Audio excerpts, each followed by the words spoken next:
Oke, jadi eh, bertemu lagi nih hari ini di seri webinar #Girls Kita Kerja. Ini adalah kolaborasi antara kitakerja.id dan juga GLA Indonesia. Kalian mau tahu ini tentang apa, bisa follow ya Instagramnya @kitakerja.id dan juga @GLA Indonesia. Jadi kita berdua ini, Kita Kerja dan GLA ini adalah sebuah kampanye yang di bawahnya Plan Indonesia, kayak gitu. Nah, untuk webinar kali ini itu namanya adalah financial literacy.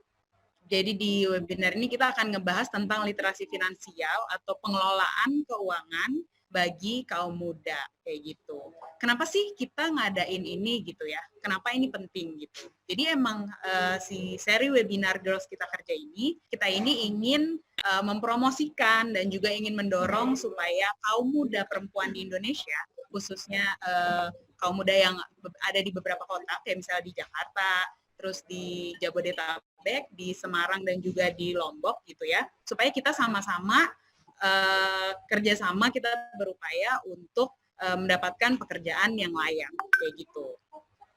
Nah, di kali ini webinar namanya Financial Literacy atau literasi keuangan untuk kaum muda. Kita ini pengen ngajak sharing atau berbagi bareng-bareng gimana sih ngelola keuangan, manajemen keuangan gitu ya, yang baik, supaya kita itu bisa punya rencana ya, keuangan yang lebih baik lagi di kedepannya, kayak gitu. Kenapa sih hal ini penting gitu ya? Karena sebenarnya kita itu dulu ya di sekolah, kayak misal di sekolah, di SMK, di kuliah, kayak gitu. Kita kan nggak pernah ya beneran diajarin tentang gimana sih ngelola keuangan, kayak gitu. Nggak ada pelajaran khusus untuk hal itu, gitu. Padahal itu tuh penting banget untuk kita ketahui, terus kita aplikasikan juga dalam kehidupan kita sehari-hari, kayak gitu. Nah, kali ini nih, mohon maaf nih mulainya agak terlambat karena ada beberapa kesalahan teknis gitu ya. Jadi buat teman-teman yang udah nunggu dari tadi siang gitu ya, yang udah nunggu dari jam 1 mungkin atau sebelumnya gitu, makasih banget udah stay sampai saat ini untuk acara ini, kayak gitu. Nah, teman-teman boleh juga nih absen. Ini yang udah hadir nih dari mana aja sih gitu, namanya siapa, terus dari mana aja, dari kota mana, kayak gitu. Boleh juga absen, terus nanti biar kita bisa mulai acaranya gitu. Terus nanti teman-teman, jadi kita juga di sini ada beberapa peraturan. Nanti peraturannya akan nah ini udah diposting juga di chatnya, di room chat, bisa dibaca. Biar kita sama-sama tahu ya. Aku bacain ya beberapa peraturannya. Jadi peraturan ini akan berlaku dari awal kita mulai sekarang sampai nanti acara webinarnya selesai. Dan partisipasi aktif dari teman-teman itu amat sangat diharapkan. Jadi kalau nanti ketika pembicaranya ada menyampaikan bahan-bahan, terus teman-teman ada yang mau ditanyain, langsung aja ketik pertanyaannya di kolom Q&A ya. Ada di situ kolom Q&A. Terus nanti buat teman-teman yang aktif ya, 5 orang yang teraktif itu nanti akan dapat bingkisan menarik. 5 peserta paling aktif akan dapat bingkisan menarik e-wallet, saldo OVO atau GoPay sebesar 200.000 masing-masing orangnya. Kayak gitu. Jadi lomba-lomba untuk jadi paling aktif ya. Terus juga ini aku bacain beberapa peraturannya. Setiap peserta itu wajib untuk ngisi daftar hadir. Daftar hadir tuh apa sih? Yang tadi sebelum kita masuk, kan teman-teman ngisi ya. Tadi ada nama, nomor telepon, email, gender, dan segalanya itu wajib diisi. Kenapa sih gitu ya? Soalnya nanti peserta teraktif akan dilihat juga dari daftar hadir itu gitu. Yang mana sih, dan juga nanti akan ada e-sertifikat yang dibagikan berdasarkan daftar hadir itu dari nama yang diisi sama teman-teman. Makanya pastikan nama yang diisi itu nggak salah ya, kayak gitu. Terus emang di sini kita itu bikin Zoom-nya itu yang kelihatan videonya itu cuman yang panelis gitu. Cuman yang aku sebagai moderator, Tita, dan juga Kak Tiwi nanti sebagai pembicara kayak gitu. Nah, teman-teman yang peserta diharapkan itu mematikan mikrofon atau mute selama diskusinya berlangsung. Makanya kalau ada pertanyaan, langsung aja tanya di kolom Q&A. Terus selanjutnya juga, kalau teman-teman mau nanya, di kolom Q&A itu ada format pertanyaannya. Tulis aja nama, usia, asal daerah, terus baru pertanyaannya apa. Kayak gitu. Misalnya aku Tita, 20, Jakarta, mau nanya gimana sih Kak kalau misalnya ngelola keuangannya buat anak yang masih sekolah, misalnya gitu. Ada formatnya ya, kayak gitu. Nah, terus kemarin nih yang daftar untuk acara ini itu lebih dari 500. Jadi benar-benar antusiasnya tuh wow banget gitu ya antusiasmenya. Nah, jadi teman-teman yang teman lainnya juga daftar, tapi mungkin nggak bisa masuk karena room webinar ini cuma tersedia bagi 500 orang pertama, bisa juga bilang ke teman-teman lainnya untuk lihat di YouTube live-nya Plan Indonesia Official, kayak gitu ya. Nanti linknya juga akan dibagikan di Zoom webinar chat ini, kayak gitu. Terus nanti pada saat sesi tanya jawab atau nanti pas teman-teman masukin pertanyaan, nanti aku akan milih pertanyaan mana ya, karena biasanya pertanyaannya banyak banget gitu ya. Aku akan milih pertanyaan mana sih yang lumayan banyak ditanyakan dan yang paling relevan gitu ya. Sama yang lagi dijelasin Kak Tiwi, nanti aku akan bacain dan Kak Tiwi nanti bisa balas kayak gitu, bisa jawab. Terus di sini juga ada Kak Kakak dan juga Kak Sinta sebagai juru bahasa isyarat. Jadi kita ini amat sangat mengedepankan inklusivitas. Jadi teman-teman apapun gitu ya, semuanya bisa nonton dan ikut di Zoom webinar ini gitu.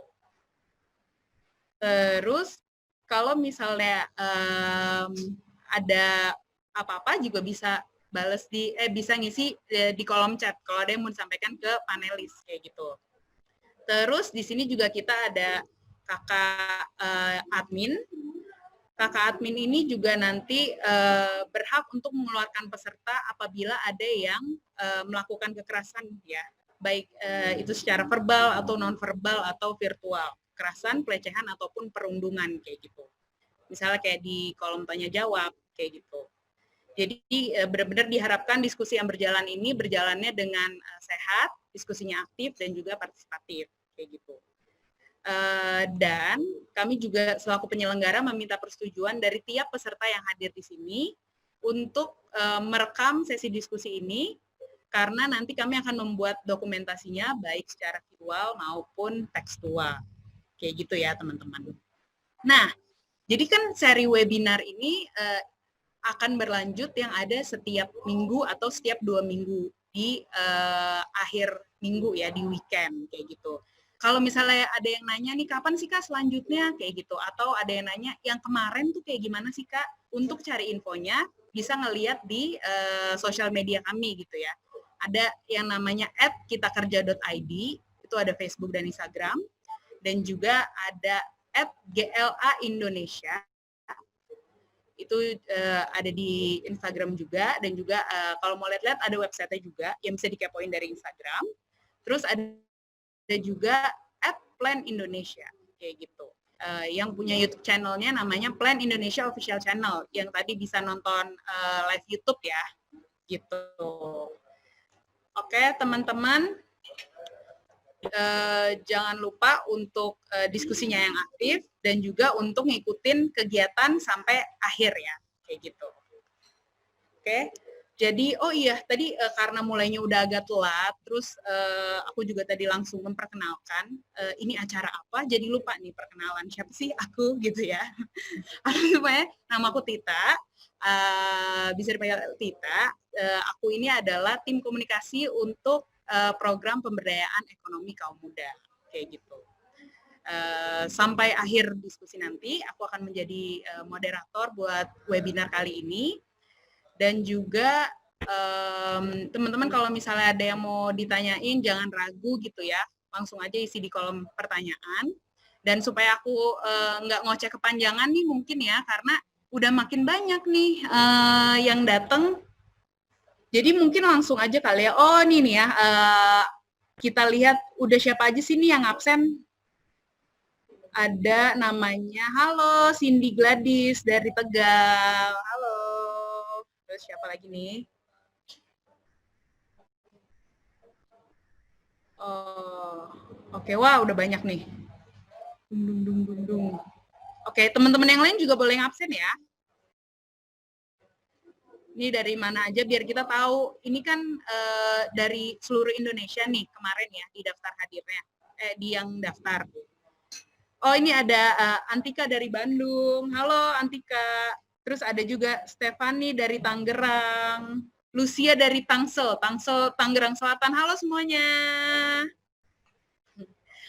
Halo, ada Enggar juga dari Bekasi. Oke, biar aku cuap-cuap yang nggak terlalu panjang lagi, aku panggilin aja nih ya pembicara kece kita hari ini.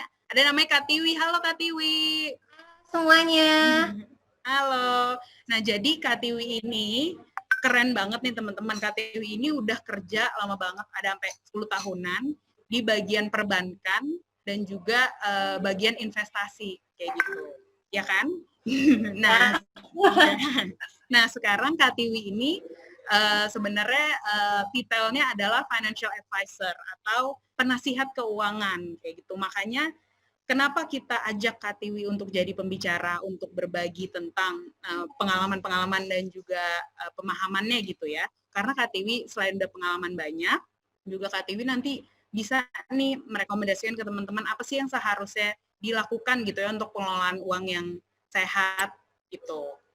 Dan ada fakta yang bombastis dari Kak Tiwi ini. Jadi kemarin Kak Tiwi juga sempat resign, terus sekarang udah kerja lagi ya di suatu institusi yang institusi ini mengelola keuangan suatu perusahaan asuransi besar di Indonesia. Yang pas ceritain, aku juga sampai kayak wow, jadi KTW ini mengelola 80 triliun dana nasabahnya. Wow, tepuk tangan dong. Aku pun kantor aku ya. Iya, kantor KTW gitu. Nah, oke, sekarang KTW boleh langsung. Yes. Terima kasih ya KTW udah mau berbagi di sini sama kita. Dengan senang hati, aku pun senang berbagi. Oh, keren banget tuh Kak Tiwi. Katanya dari Iska Dinda. Ya ampun Iska Dinda, terima kasih. Aku ibu-ibu saja beranak 3. Ini jadi aku share screen aja langsung ya.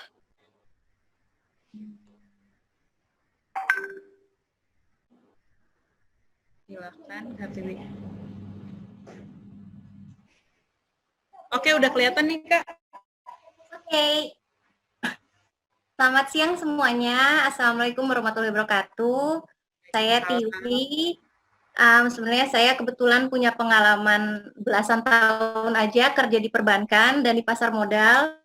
Padahal saya lulusan UI, sarjana komunikasi loh. Saya nggak pernah lihat laporan keuangan, nggak pernah lihat angka. Cuma ya memang kalau calling, kalau sesuatu yang kita suka, akhirnya akan dipertemukan juga sama kita nantinya gitu. Jadi untuk kalian-kalian yang ngerasa, aduh aku mana ngerti sih, aku nggak pernah gitu. Kalau kalian suka, semua juga bisa kalian pelajari. Oke, kali ini kita mau ngobrol soal financial literacy webinar. Jadi kalau ditanyain kenapa sih aku bisa sampai kayak gini, jadi sebenarnya kan aku udah kerja belasan tahun, aku ngelola uang, baik nasabah atau baik uang perusahaan gitu. Lama-lama karena aku sudah ibu beranak 3, lama-lama aku pengen resign, aku pengen terus dekat dengan anak-anakku. Akhirnya aku berpikir kenapa tidak aku jadi ibu rumah tangga aja, tapi aku bagikan ilmuku sebanyak mungkin untuk kalian semua, terutama para perempuan-perempuan yang nanti akan jadi calon ibu. Kalian harus hebat untuk anak-anak kalian. Yeay, betul. Oke, ini jadi aku membuat nih, kalau kelihatan di pojok kanan bawah ada namanya financial. Aku buat ini namanya financial, one stop financial solution. Kenapa fine-nya aku ijoin? Karena ketika financial itu, fine-nya itu keuangan kalian itu harus fine. Kalau nggak kalian itu sial. gitu. Jadi jangan sampai sial, uang itu kalau nggak bener nanti sial. Jadi keuangan kalian harus fine ya, jadinya biar financial. Kalau nggak sial doang. Fine Oke, enggak? kita lanjut ya. Sebelum kita ngomongin soal financial literacy, kita belajar dulu finance itu apa sih? Gitu. Finance itu adalah melakukan manajemen atau aktivitas keuangan. Jadi semua yang menyangkut keuangan itu bisa kita sebut finance. Nah, aktivitas keuangan itu apa aja sih? Aku ambil dari googling ya, aku translasi. Jadi aktivitas keuangan itu satu, menabung di bank.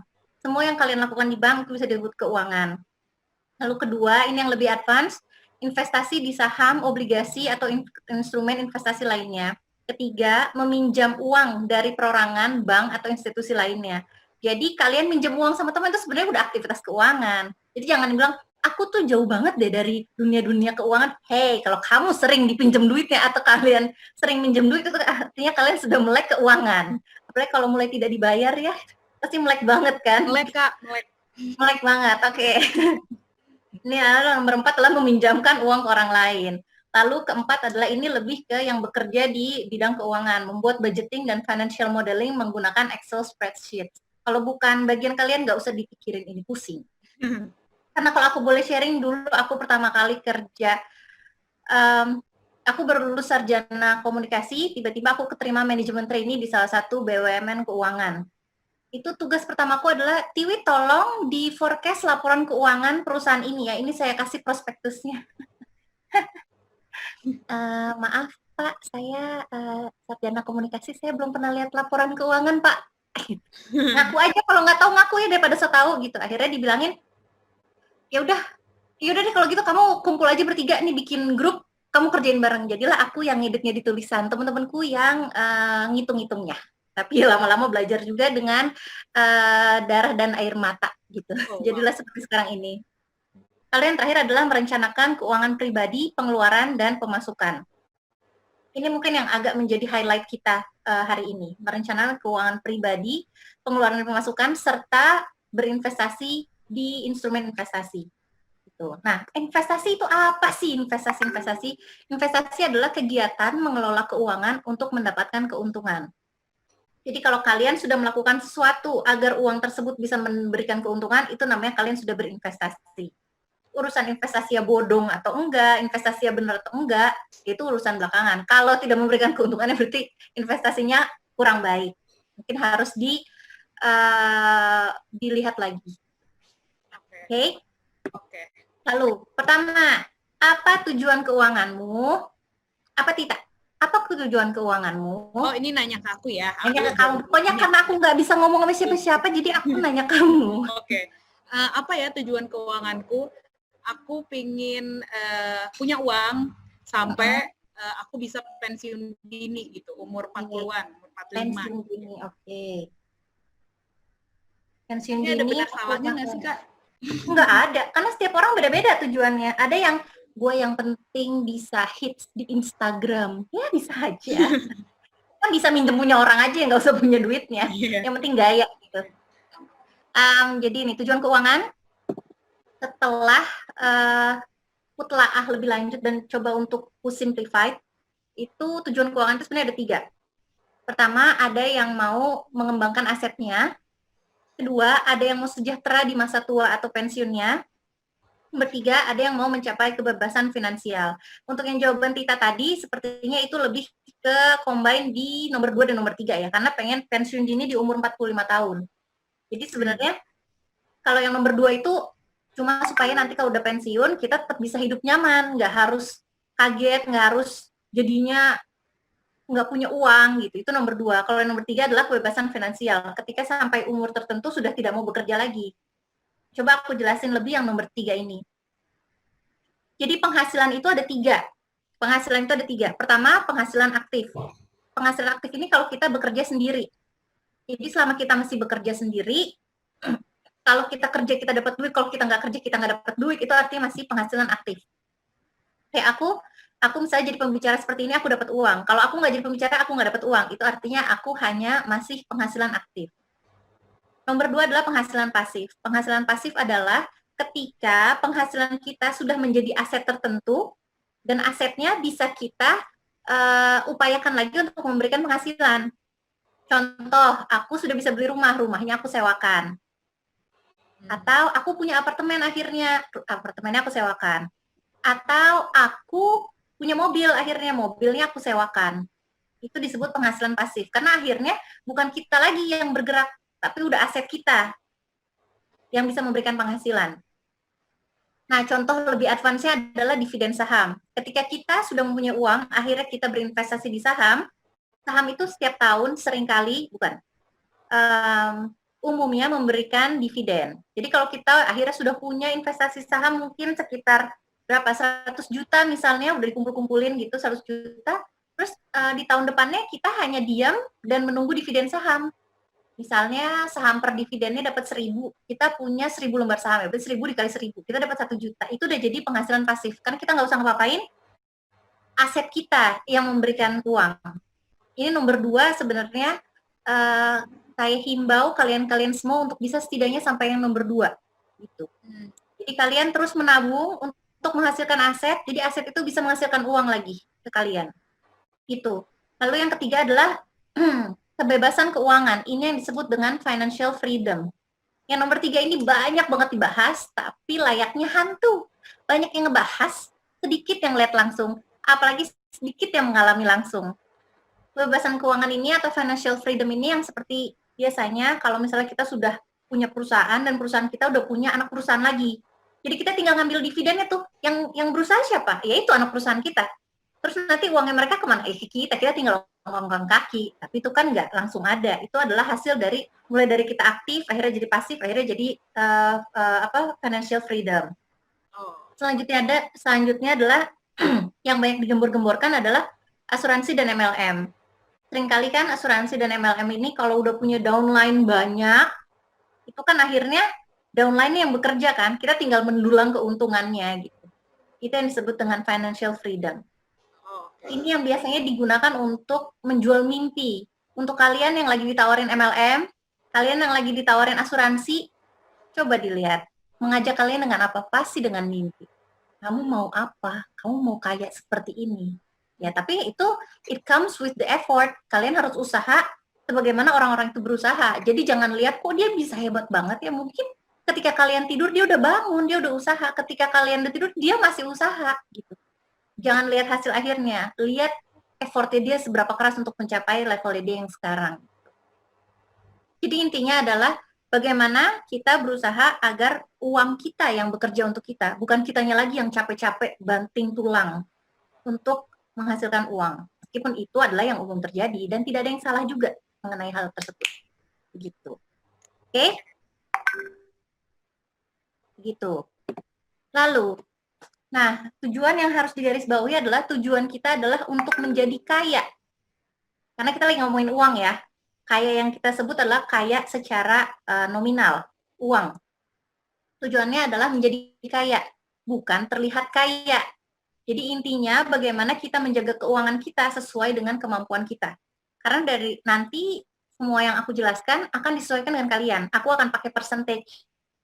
Aku akan pakai untuk ini kalian 20% aja, untuk ini adalah 30% aja. Karena setiap diri kalian sendiri keuangannya berbeda. 20% si A dan 20% si B pasti berbeda. 20% saya dengan 20%-nya Ramadhani juga pasti berbeda. Gitu. Jadi memang tidak bisa disamakan. Komen ya. Lalu ini ada kata-kata menjaga keuangan yang sehat dengan arus kas positif. Nanti aku akan jelaskan lebih lanjut mengenai arus kas positif ini, ya. Jadi intinya bukan cuma jiwa kita yang harus sehat, tapi keuangan kita pun harus sehat. Karena kalau keuangan kita tidak sehat, mental kita juga tidak sehat. Oke? Aku girang sendiri sih. Aku juga girang. Lanjut. Lanjut yang kedua adalah apa permasalahan financial terbesarmu? Itu tadi kan kita udah ngebahas tuh ada penghasilan aktif, penghasilan pasif, sama financial freedom. Kok indah banget ya? Kok nggak sesuai ya sama hidupku yang sekarang? Coba Tita, apa permasalahan finansial terbesarmu? Oh ini lagi ya, permasalahan finansial terbesarku ya. Kadang kalau misalnya pengen tuh Kak, yang sampai ke yang 3 tadi tuh ya, financial freedom gitu kan, kayak uang yang bekerja buat kita. Tapi kadang buat uang yang buat aset tadi itu nggak ada gitu. nggak cukup untuk buat kayak gitu. Kayaknya gajinya cuma lewat, udah hilang kayak gitu. Nggak ada yang buat diinvestasiin kayak tadi. Kebanyakannya ya kayak gitu. Itu sih kayaknya permasalahan finansial terbesarku. Oke, kalau untuk uang yang nggak cukup, kayak kita semua suka begitu ya. Sama gajian habis, aku kasih tips di depan dulu. Supaya nggak gajian habis, artinya kalian harus investasi di depan dulu. Sisainlah 100.000, masukinlah ke investasi ke reksadana. 100.000 reksadana. Jadi meskipun uang kalian habis, 100.000 masih ada yang sudah kalian asuransikan. Yang sudah kalian investasikan. Oh, okay. Karena kalau aku boleh cerita, dulu aku pernah waktu aku baru mulai kerja, gaji juga belum besar, tapi aku setiap bulan aku selalu sisihkan 100.000 karena aku kerja di perusahaan pasar modal. Aku jadi punya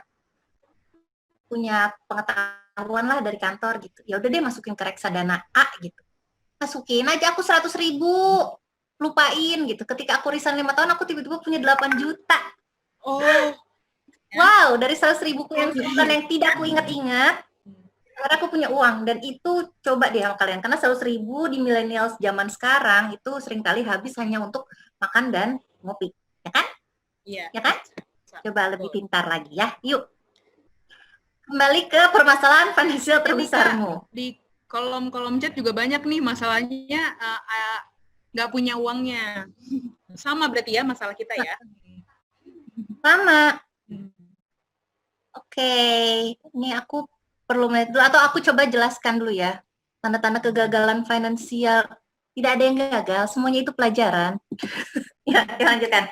Oke, permasalahan finansial, kalau aku simplified lagi kayak tadi ya, itu ada 3. Pertama, terlalu banyak hutang. Hayo, siapa yang kebanyakan hutang? Itu udah pasti bermasalah. Karena rasio hutang itu harus dibatasi. Kedua adalah kesalahan investasi. Tadi itu mungkin ada yang bertanya tentang kegagalan investasi. Kalau misalnya investasi kalian malah jadi rugi, mungkin itu ada yang salah. Karena seharusnya investasi memberikan keuntungan atau setidaknya tetap. Atau ya kalau berkurang-berkurang, namanya investasi pasti ada lagi turunnya, ada masih aman, itu masih dibilang oke gitu. Jadi kedua adalah kesalahan investasi. Jadi salah, malah ini padahal dia janjiin nih sebulan bisa dapat 5%, kenapa tiba-tiba uangnya malah nggak balik? Hello, berarti salah naruh investasinya ya. Jangan sampai tertipu investasi bodong ya kawan-kawan ya. If something is too good to be true, maybe it is too good to be true. Kalau ada satu atau seseorang yang menawarkan return yang terlalu baik, terlalu bagus, hati-hati. Lelaki saja kalau terlalu manis, hati-hati. Apa yang disembunyikan? Apalagi masalah uang begini gitu. Jadi yang normal-normal aja deh, coba saham aja paling tinggi itu 20% lah, 15% lah setahun, 15-20%. Dibagi 12 berapa? 1 koma. Jadi kalau ada yang memberikan imbal hasil lebih dari itu, lebih dari saham, itu kalian udah harus hati-hati belakangnya. Udah, bodong. Tidak. Terlalu manis kamu, kayak gula, nanti kebanyakan semut gitu. Jangan. Nyarinya yang bener-bener aja. Dan yang ketiga adalah penghasilan tidak mencukupi. Apa benar? Apa benar penghasilanmu tidak mencukupi? Coba kita breakdown ya, coba kita lihat ya. Mana ini? Bagaimana mengelola keuangan dan apa yang sebenarnya harus dilakukan? Ini, aku cuma punya 2 nih. Kalau kalian mau nanya soal keuangan, aku cuma punya 2 jawabannya untuk kalian. Yang pertama adalah kecerdasan emosional, yang kedua adalah kecerdasan finansial. Jadi tahu aja soal finansial nggak cukup, harus ada kecerdasan emosionalnya juga. Coba kembali ke Tita. Tita, apa kecerdasan emosional, Tita? Hadir. Kecerdasan emosional berarti cerdas secara emosional, nggak menjawab ya. Jadi luar biasa jawaban kamu. Iya, kecerdasan secara emosional. Mungkin kalau hubungannya ke sini kayak kalau ngelihat barang lucu pengennya langsung beli gitu. Atau kalau ngelihat lagi diskon gitu, pengennya langsung beli kayak gitu mungkin ya. Kalau kalau yang kecerdasan finansial udah tahu lah ya, keuangan lah intinya ya. Uang. Uangnya diapain gitu Iya. ya. Oke. Coba kita lanjutkan nih. Kecerdasan, kita bahas dulu yang nomor 1, kecerdasan emosional. Kecerdasan emosional adalah bagaimana memisahkan emosi dengan keputusan keuangan atau finansial kita. Ya, misahin emosi sama keuangan kita. Apa biasanya kita memang menyatukan? Coba kita lihat ya. Kebutuhan kita hidup itu apa? Yang paling utama adalah 3. Sandang, pangan, papan. Pakaian, makanan, tempat tinggal. Nah, kebutuhan kita tuh kan ada primer, sekunder, tersier, ya kan? Nah, kita tuh kembali dulu ke kebutuhan kita yang primer. Sandang, pangan, papan. Jadi pakaian, makanan, dan tempat tinggal. Sampai situ dulu ya. Nah, sekarang kita lihat gaya hidup kita yang sekarang. Coba. Dibaca dari nomor 1 sampai nomor 7. Tita, mana yang butuh, mana yang ingin? Oke, ini teman-teman juga bisa jawab nih ya di kolom chat nih. Tadi banyak yang jawab. Jadi dari ini mana yang butuh, mana yang ingin ya. Coba satu-satu. Kopi. Kalau kopi, butuh kali ya. Tiap hari soalnya, tiap pagi minum kopi. Kayak gitu. Terus, ini ada yang balas nih. Kamu ngantuk ya, nggak mood ya? Iya.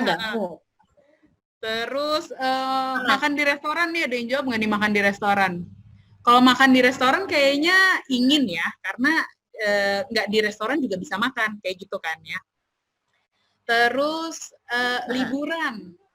Liburan nih butuh apa ingin ya? Nih pada jawab kalau liburan katanya ingin. Oh, oke, liburan ingin. Apalagi lagi sekarang nih nggak butuh kan? Bukan, sekarang butuh tapi nggak bisa juga kan, kayak gitu.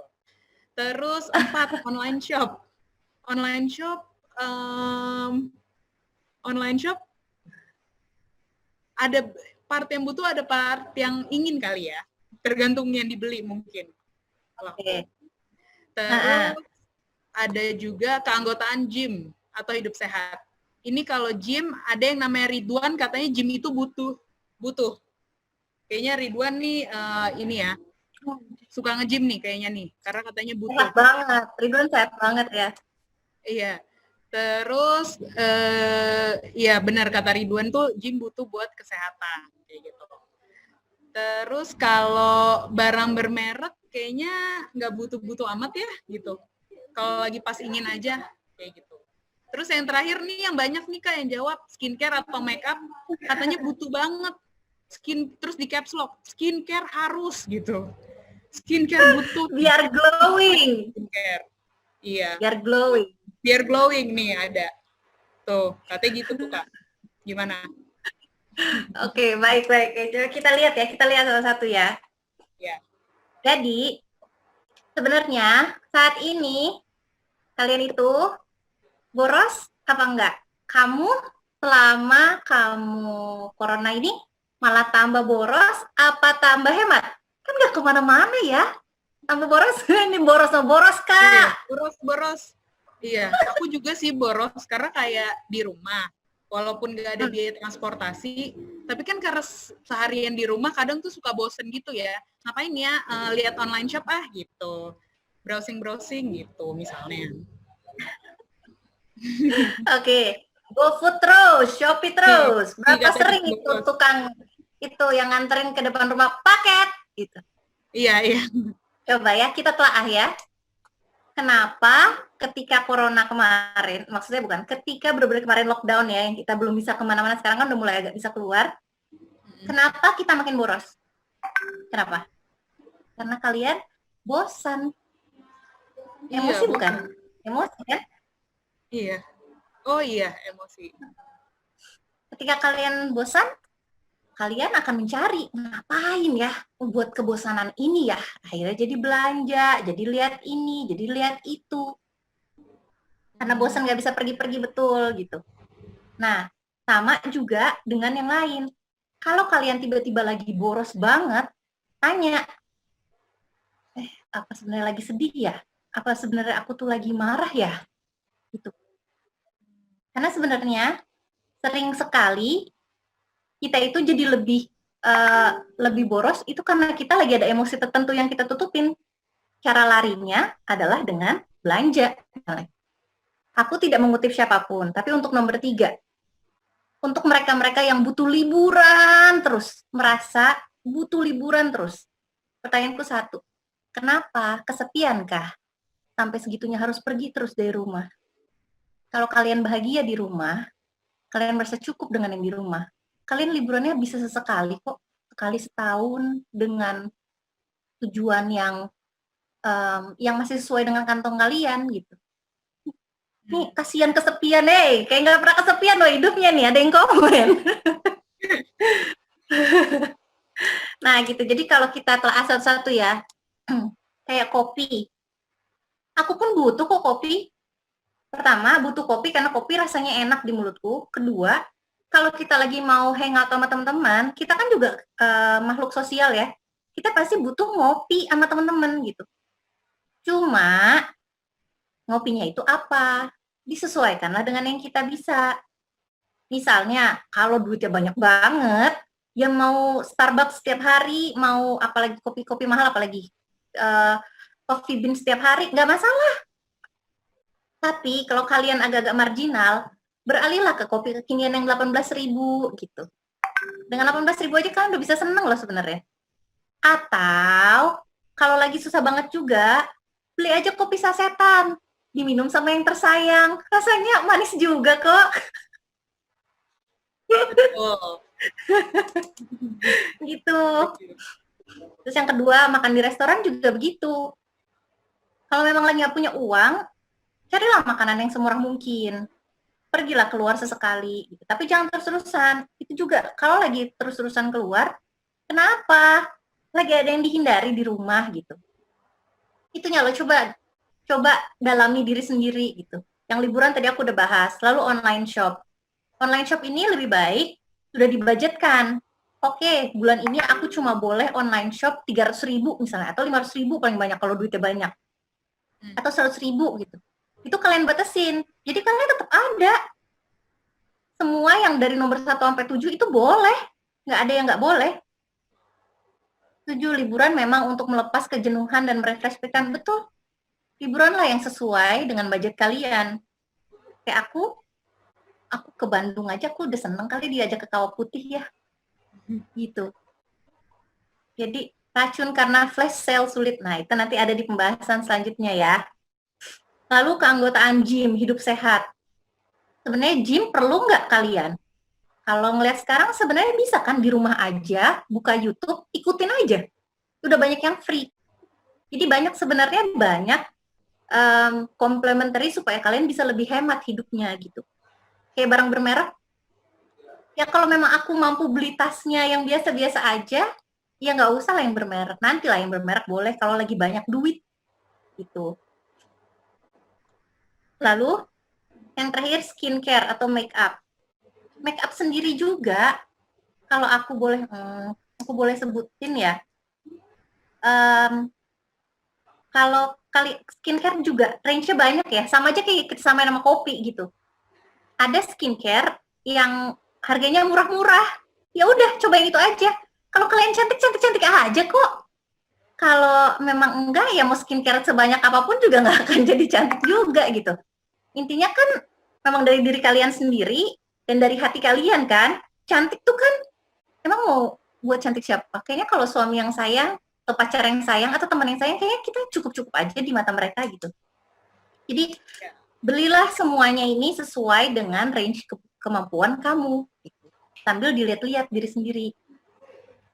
Dan lihat berapa banyak keluar apa nih, semua orang sudah cantik bukan hanya dari fisik, ada yang komen. Betul. Kalau kalian sampai harus mempercantik diri sendiri untuk mengejar seseorang, kalian kurang self love, kurang sayang sama diri sendiri. Kalau misalnya nggak bisa pakai skincare yang murahan, memang yang mahalan pasti jadi cantik. Jangan tertipu. Yang di internet itu mah udah operasi plastik kali baru jadi cakep banget gitu, bukan karena skincare-nya. Ya maksudnya itu. Coba ngobrol ke diri sendiri, lihat berapa banyak uang keluar ketika kita sedang emosi. Coba ditanya dulu. Betul, pakai air wudhu. Udah. Jadi dilihat ya, coba going within, tanya ke dirinya sendiri. Kenapa aku boros ya? Apa iya aku sedang emosi ya? Aku sedang merasakan emosi apa? Karena seharusnya ketika kalian merasa cukup, kalian nggak harus kemana-mana. Sesekali aja melakukan itu gitu. Kayak merasa cukup tuh nggak ada yang dikejar, santai aja hidupnya gitu. Itu kebanyakan skincare meninggal dalam keadaan glowing. Ya Fajar, kamu dari tadi ya ini. Oke. Ya, untuk memperbaiki mood biasanya kita beli barang yang disuka. Itu exactly yang aku sebutkan. Memperbaiki diri mood kita itu bukan dengan mengeluarkan uang. Coba yang lain. Coba dengan yoga, coba dengan ngobrol sama teman-teman, coba dengan meditasi, coba dengan sholat. Banyak loh. Banyak loh. Banyak yang bisa sebenarnya jalan keluar lain selain mengeluarkan uang. Tapi memang uang itu instan. Makanya ada yang disebut retail therapy. Karena ketika belanja instan dapat. Senang banget. Punya baju baru. Setelahnya ngelihat account, ya kenapa gue bego amat ya. Jadi janganlah yang seperti itu. Coba untuk lebih sadar. Mahal berkualitas versus murah tapi kualitasnya kurang. Tuh Tita disebutin tuh, tadinya mestinya Tita loh yang nyebutin uang memang bukan segalanya, tapi uang kita tidak bisa apa-apa, benar. Jadi sebenarnya gini, kalau murah kualitasnya kurang itu aku khawatirnya kalian tuh belinya yang palsu-palsu gitu. Kayak sebenarnya yang murah-murah juga banyak kok yang bagus yang memang mereka buatan lokal gitu. Cari aja, jangan langsung digetok di depan, aku nggak bisa yang murah. Ya udah. Atau jangan digetok di depan, yang murah pasti jelek. Enggak selalu. Coba aja gitu. Yang penting niat, yang penting mengenali diri sendiri. Oke? Next. Kenapa aku bilang gini? Karena milenial sekarang itu harus banyak berhemat ya kalian ya. Aku udah emak-emak. Iya betul, sekarang lokal ikutan mahal, betul. Ya jangan dibeli yang lokal mahal ya. Cari yang murah dulu. Sekarang itu milenial punya kecenderungan tidak mempunyai aset. Nggak punya mobil, motor, cuek aja, udah ada Grab, udah ada Gojek. Nggak punya rumah, cuek aja, gue bisa ngekos, gue bisa Airbnb, gue bisa Travelio. Nggak punya kantor, sekarang tenang aja, kita bisa co-working space, bisa di virtual office. Nggak punya toko, sekarang nggak punya toko, beli aja, kita jualan aja di Tokopedia, di Shopee, di Instagram gitu. Sampai yang paling ekstrim adalah nggak punya baju aja kita bisa sewa loh. Berapa sebulan tuh dia kirimin baju gitu. Apa ini baik? Tidak, hati-hati ya. Yang ini tidak baik, jangan terlalu diikutin karena bagaimanapun aset itu perlu.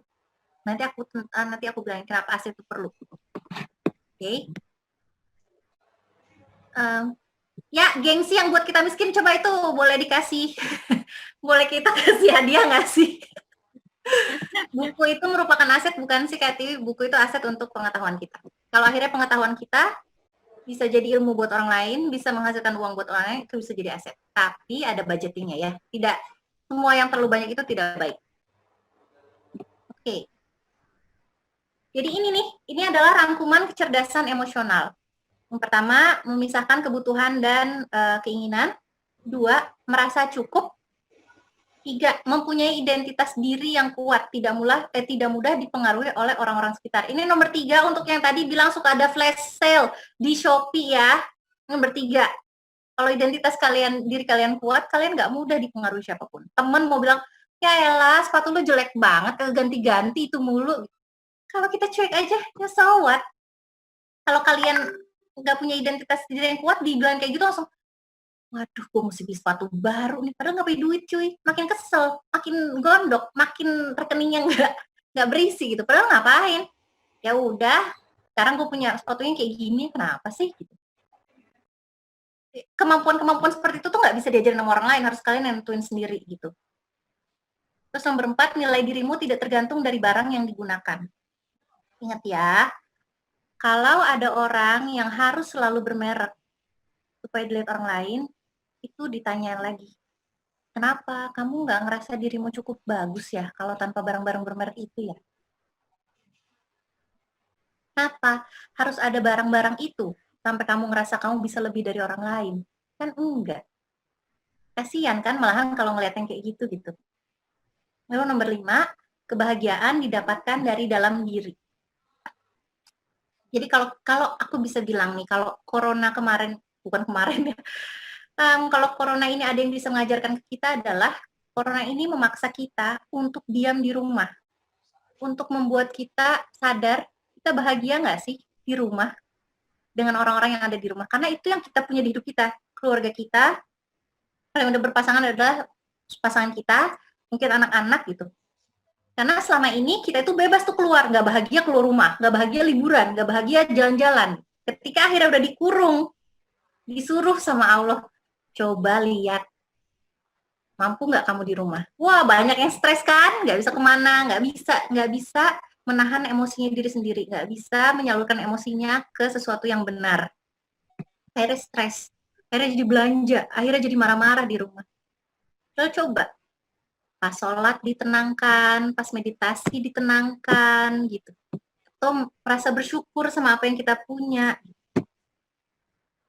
Coba lihat berapa uang yang bisa kamu hemat dengan pemikiran seperti ini. Ya betul, kita harus bersyukur, bukan insecure. Baik, oke. Kalau ada payung, aku kasih payung nih. Oke, jadi kecerdasan emosional itu pengetahuan awalnya, tapi kita buat menjadi kebiasaan. Biar setiap kita mau apa, kita lihat dulu. Kenapa pengen ini ya? Ya emang pengen aja sih. Oh ya udah, kalau pengen aja, ada nggak uangnya? Oh, belum ada sih. Ya udah deh, masukin wishlist dulu gitu. Jadi nggak menggebu-gebu, diri kita dibawa tenang aja gitu. Oke, ini yang namanya kecerdasan emosional, dan ini tidak diajarkan di sekolah, tidak diajarkan di kuliah, dan tidak diajarkan juga oleh pasangan. Paling pasangan ngomel-ngomel aja kalau kita belanja mulu, padahal duitnya duit kita ya. Lebih parahnya kalau duit dia lebih ngomel lagi. Gitu. Karena lihat, kalau kita cukup bahagia, sebenarnya keluar rumah sekali-kali juga happy. Di bawah naik motor, minum kopi kekinian 18.000 atau di warung-warung beli sasetan juga happy kok. Kalau kalian bahagia sama dia ya. Dan lebih lagi, kalau kalian bahagia sama diri sendiri, itu lebih nggak perlu barang-barang untuk membuat kalian lebih bahagia. Gitu. Ini keuangan apa sih ya? Ini tips berbelanja. Ini yang tadi aku bilang. Jadi kalau perlu dan penting itu beli. Nah, kalau perlu dan ingin itu alternatif. Bedanya perlu dan penting sama perlu dan ingin adalah, kalau perlu dan penting itu misalnya tas kamu jebol. Penting kamu harus punya tas gitu. Beli. Tapi sebenarnya belinya yang biasa aja, apa yang bermerek misalnya gitu. Inginnya sih yang bermerek. Ya udah, lihat dulu keuangannya. Ada nggak? Kalau ada, mampu kalian beli yang bermerek, silakan beli. Nggak apa-apa kok. Tapi kalau lagi nggak ada, yang penting aja dulu, yang masuk dulu di budget. Ada budgetnya, buat beli tas cuma ada budget 100.000. Ya udah, belilah yang bisa dulu. Beli yang penting dulu, yang kalian mampu. Lalu yang kedua, geser yang tidak perlu, penting, dan tidak perlu sama ingin. Tidak perlu penting itu misalnya, misalnya ada apa ya, patu yang seperti itu tuh sebenarnya penting gitu. Misalnya kalian tuh manjat gunung, sepatu yang kayak gitu tuh penting gitu. Cuma kalian lagi nggak manjat gunung setahun ke depan, ya catat aja dulu gitu. Atau yang terakhir adalah tidak perlu dan ingin, ya udah lapar mata, lupain dulu. Tapi satu yang aku punya adalah aku punya catatan, aku punya wishlist. Setiap aku pengen sesuatu, aku lihat, aku nggak langsung beli. Aku tunggu 3 hari, ke bawah mimpi apa enggak. Kalau ke bawah mimpi uangnya ada, aku beli.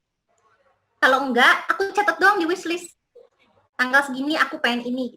Ya lalu aku bisa lihat, oh ternyata ini waktu itu gue kepengen doang sih. Ketika udah sebulan berlalu, gue udah nggak pengen gitu. Itu supaya nggak impulsif. Nah, kalau udah ke bawah mimpi, ya udahlah, carilah duitnya biar bisa beli. Gitu. Oke? Ini dia. Uang selalu cukup untuk hidup, tapi tidak akan pernah cukup untuk gaya hidup. Gitu. Jadi kalau katanya Einstein ya, EMC kuadrat ya. Jadi kalau hidup udah terlalu berat, itu artinya mungkin kamu kebanyakan gaya. Gayanya dikurangin gitu. Dicukupkan aja dengan diri sendiri. Itu karena kadang-kadang kita tuh cuma lapar mata karena kita belum punya. Kita kayak lapar mata sama kebawa orang aja.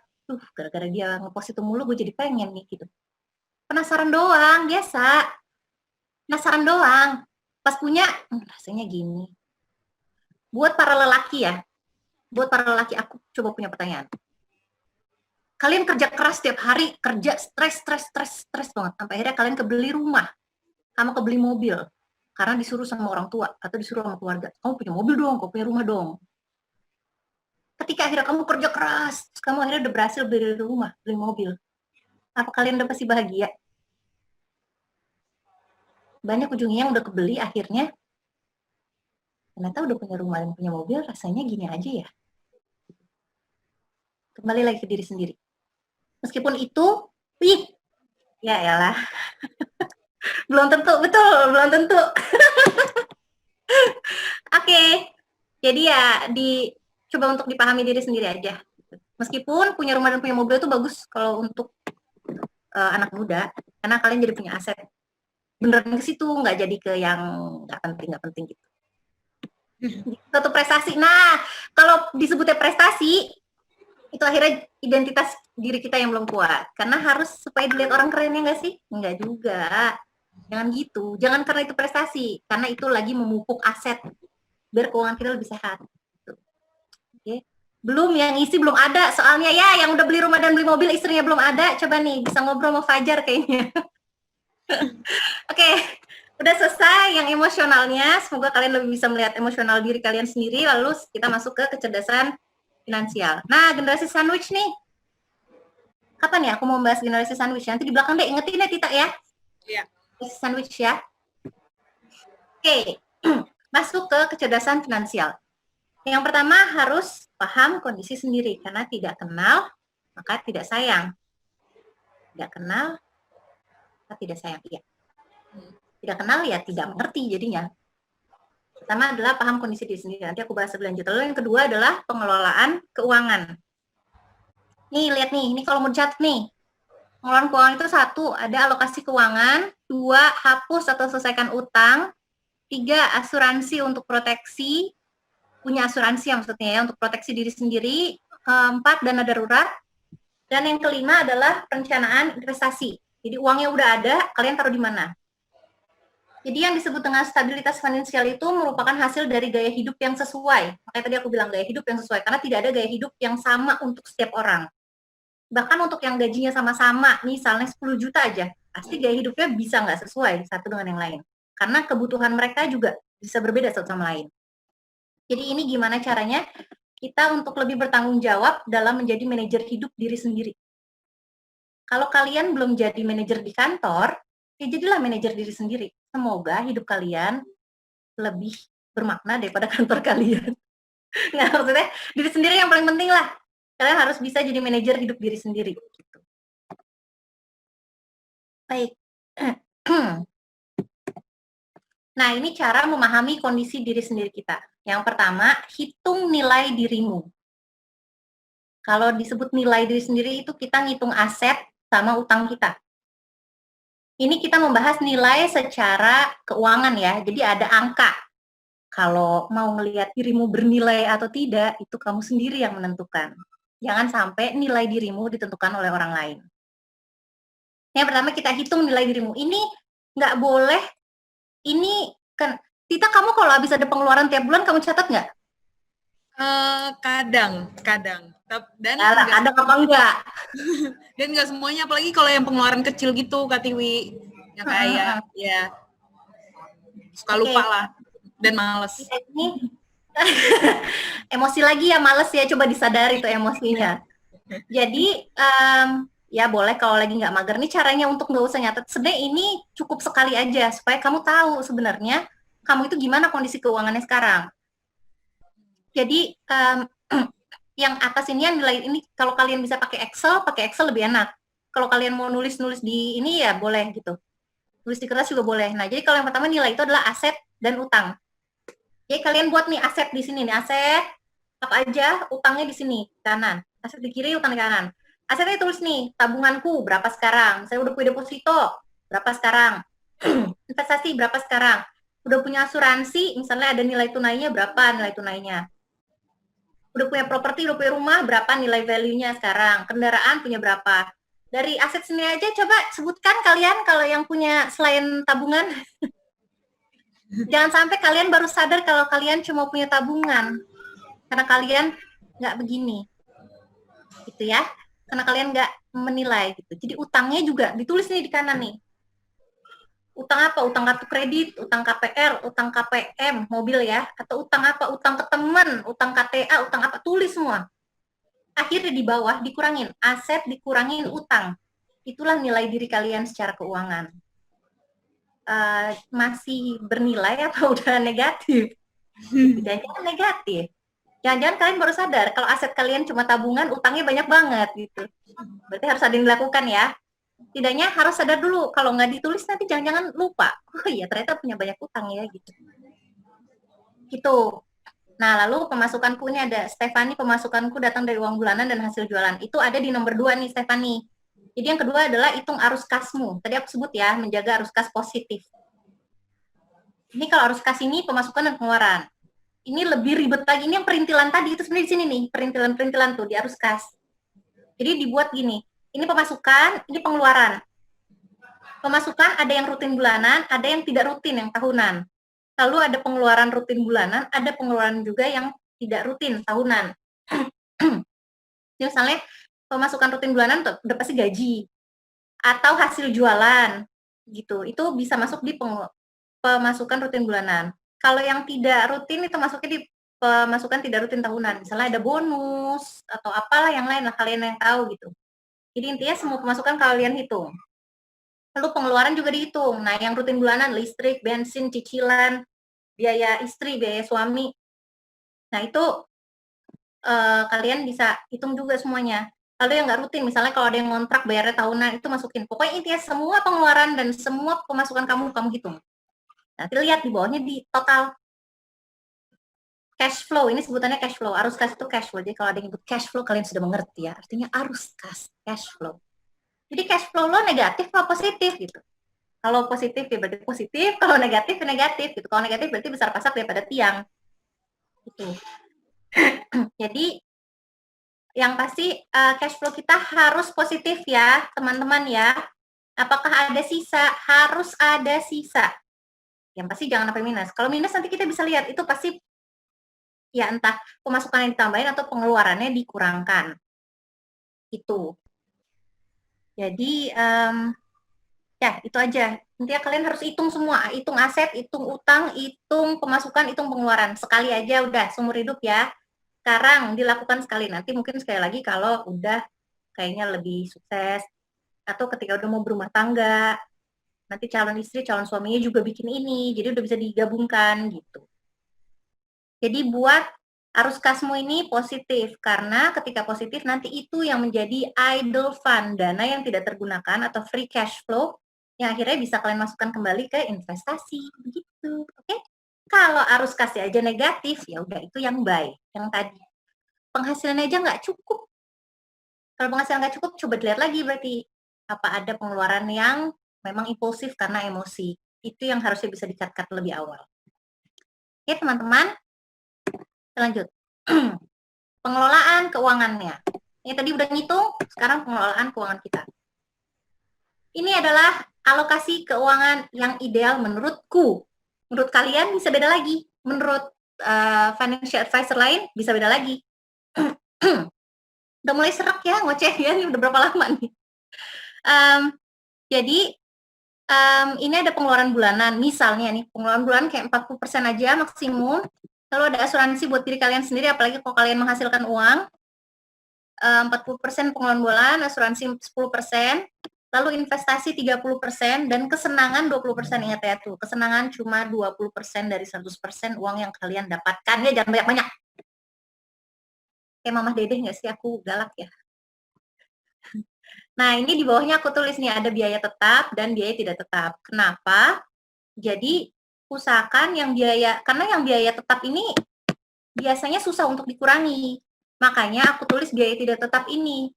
Jadi kalau misalnya buat kesenangan kalian kurang, kalian mau naikin jadi 30%, investasinya yang udah turunin aja gitu.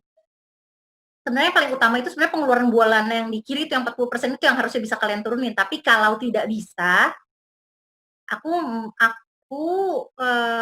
suggest kalian investasi sama kesenangannya aja yang di balancing gitu. Oke, jadi berarti tergantung perspektif masing-masing juga ya, betul? Betul, tergantung diri kalian sendiri. Ini bebas untuk kalian sesuaikan dengan diri kalian sendiri ya. Lalu selanjutnya hapus hutang tidak produktif. Apa hutang produktif? Apa hutang tidak produktif? Apa Tita? Menurutku, kalau utang produktif itu yang membuat menghasilkan sesuatu lagi. Mungkin kayak ngutang buat bikin aset gitu. Okay. Kalau yang nggak produktif tuh mungkin cicilan-cicilan yang nanti pas kalau udah dicicil terus ya udah gitu. Nilainya juga turun gitu. Iya. Oke, Tita udah jago kayaknya habis ini Tita bisa bergabung denganku sebagai pembicara. Oke, nanti japri ya, Kak. Iya, jadi utang produktif ini adalah utang-utang yang ketika kita ngutang, terus pas lunas itu harganya naik. Contoh rumah, contoh kontrakan, ruko gitu, atau gedung gitu. Itu disebut utang produktif.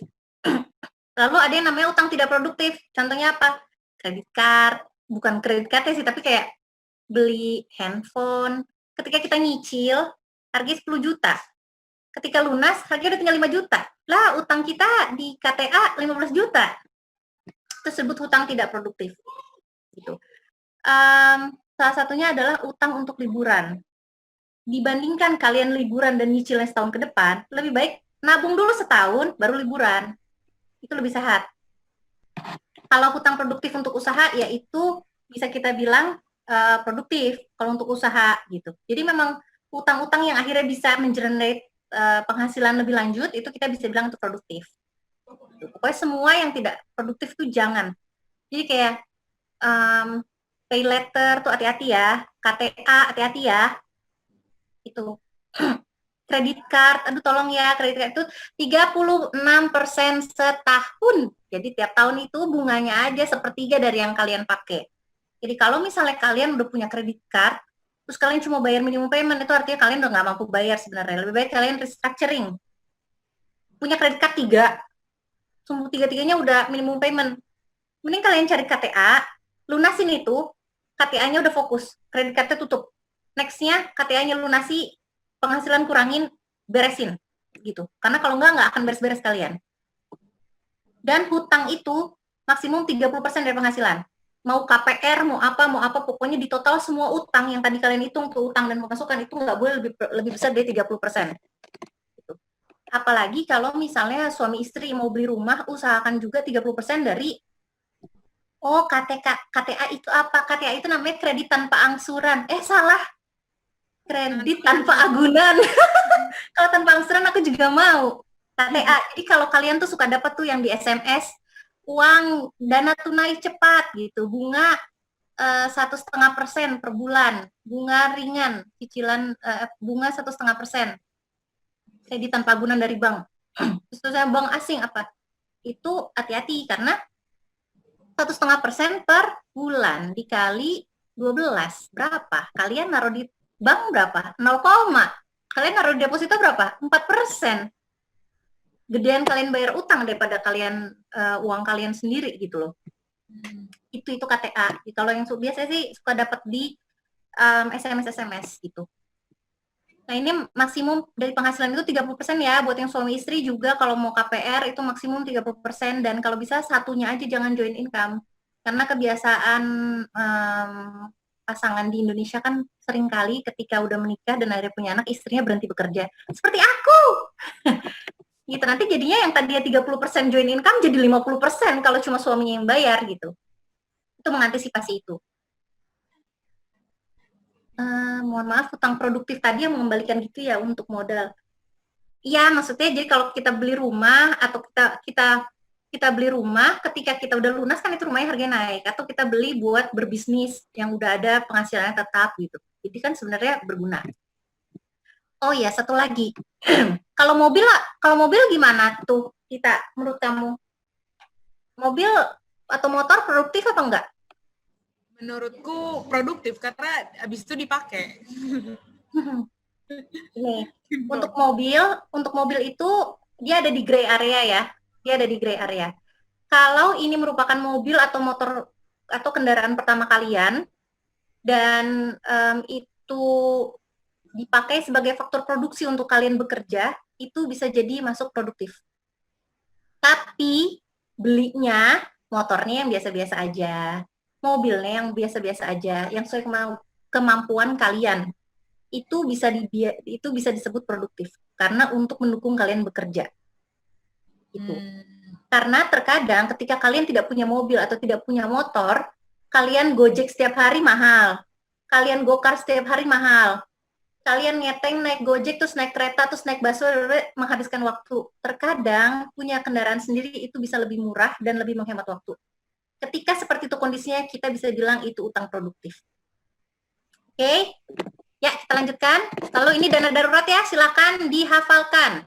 Kalau kalian masih lajang, 3-6 kali pengeluaran bulanan, menikah 6-9 kali pengeluaran bulanan, menikah punya anak sampai dengan 12 kali pengeluaran bulanan.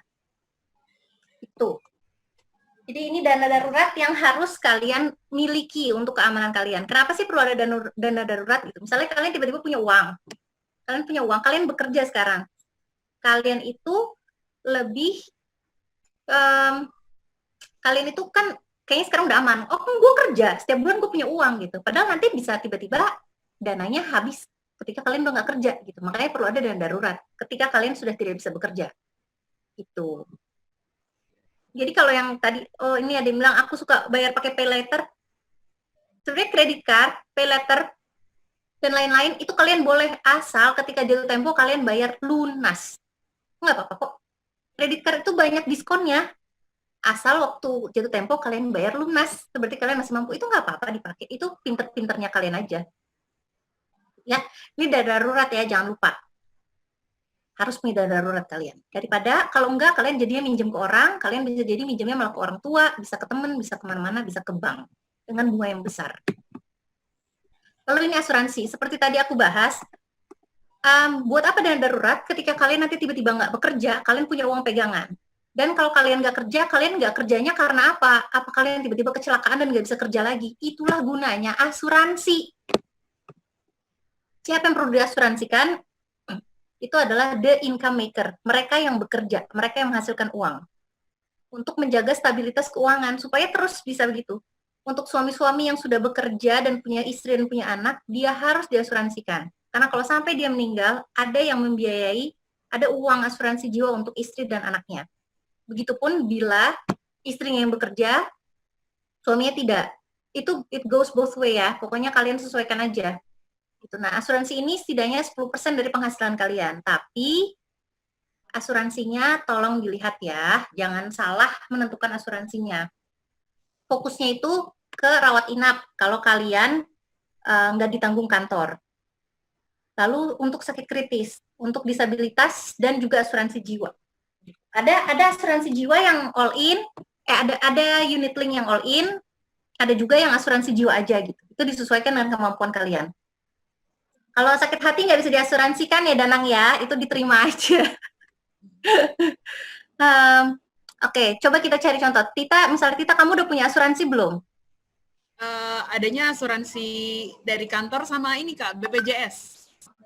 Oke, jadi sebenarnya BPJS itu bisa mengcover yang rumah sakit dan BPJS dan sakit kritis. Kalau BPJS kan mencakup sakit kritis sama rumah sakit gitu. Tapi ketika kalian udah nggak bekerja, itu kan berarti udah nggak ada lagi kamu kan asuransinya kan?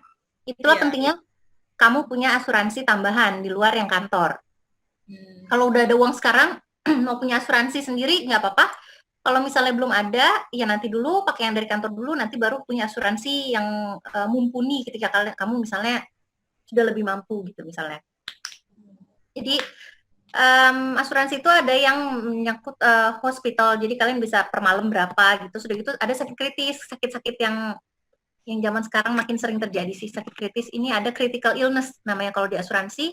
Lalu ada disabilitas, itu asuransi kalau kalian tetap sampai nggak bisa bekerja lagi. Lalu terakhir adalah asuransi jiwa, supaya kalau ada yang terjadi apapun dengan kalian, ada nilai tunai untuk membantu keluarga. Lalu yang terakhir adalah investasi di unit link, itu bonus ya saudara-saudara ya. Kalau ada agen asuransi yang jualan, bilangnya kalian nih investasinya Enggak, itu bonus. Jangan pernah berinvestasi tapi pakai asuransi, itu salah. Oke, jangan ya. Jadi, atau misalnya ada agen asuransi yang, nih mau nggak asuransinya buat anaknya baru lahir, biar dia sekalian nabung buat nanti dia sekolah, tidak. Untuk investasi, tidak di asuransi tempatnya, oke? Yang penting adalah ibu bapaknya dulu yang bekerja. Tuh. Kalau mau untuk anak sekolah, mau untuk apa, itu lebih baik di reksadana. Ya. Jadi ini pertanyaannya adalah kalian sudah punya asuransi atau belum? Kalau sudah punya, sudah dibaca belum polisnya? Kalian tahu nggak coverage apa? Terus udah gitu sudah tercover dengan baik belum?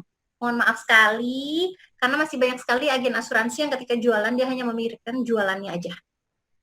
Tapi tidak diperhatikan kebutuhan orangnya, kemampuan orangnya, bagaimana.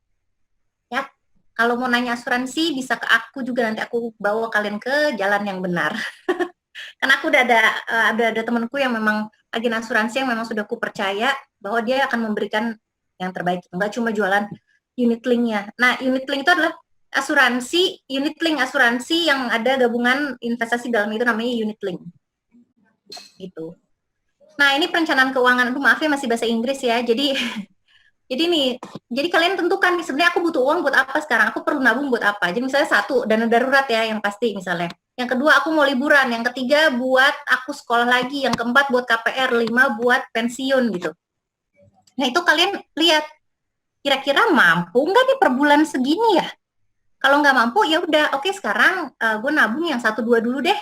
Gitu. Nanti baru kalau udah ada lagi, baru nabung yang ketiga, baru yang keempat. Dan ini kalau udah di atas 1 tahun, namanya udah bukan nabung ya, namanya investasi. Karena kalau kalian taruh di tabungan, itu nggak akan nyampe.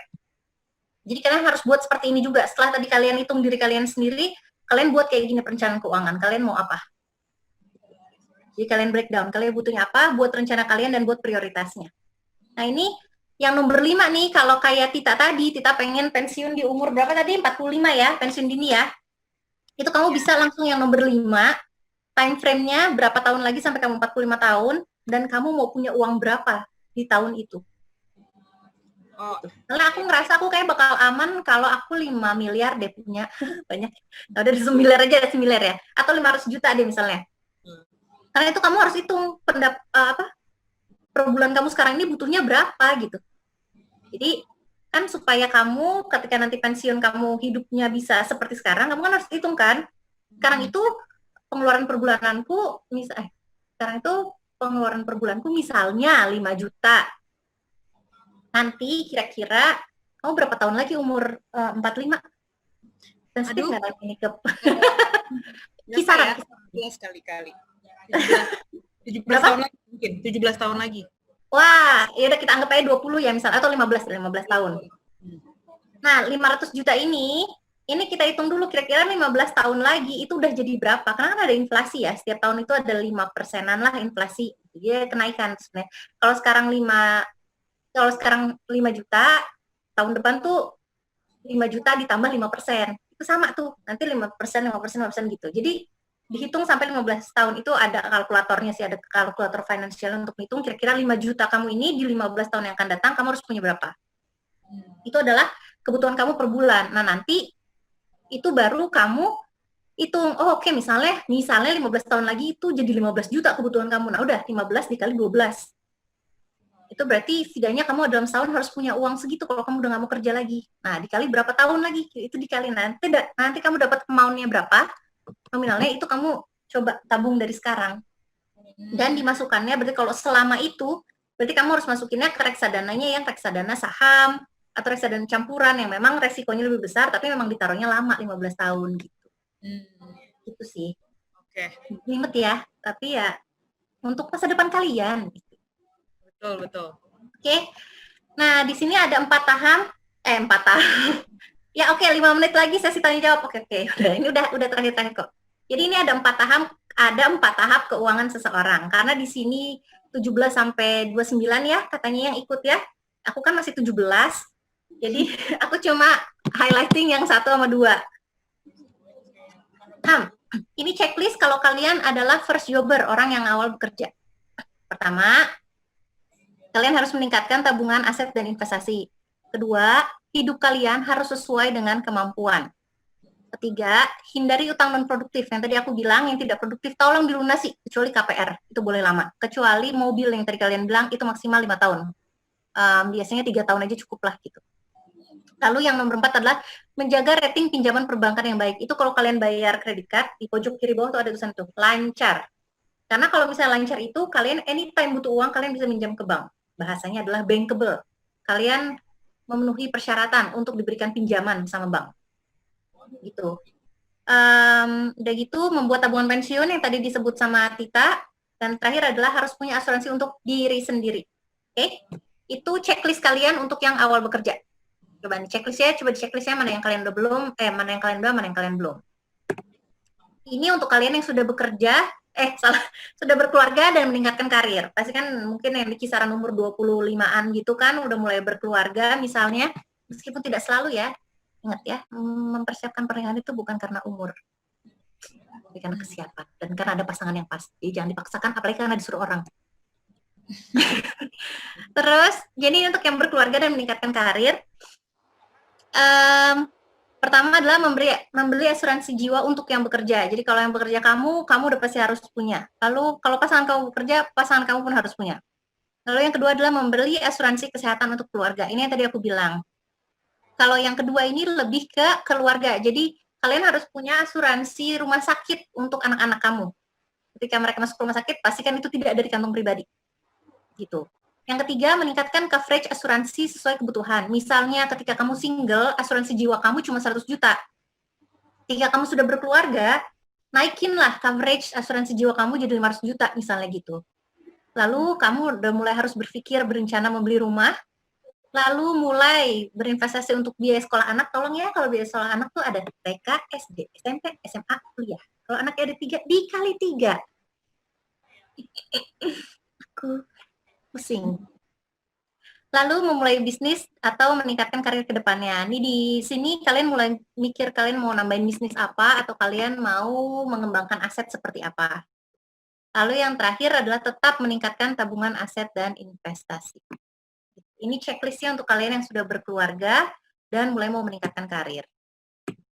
Nah, ini sebenarnya ada pengetahuan lebih advance saja sih. Kayak ini ada instrumen investasi itu ada inilah.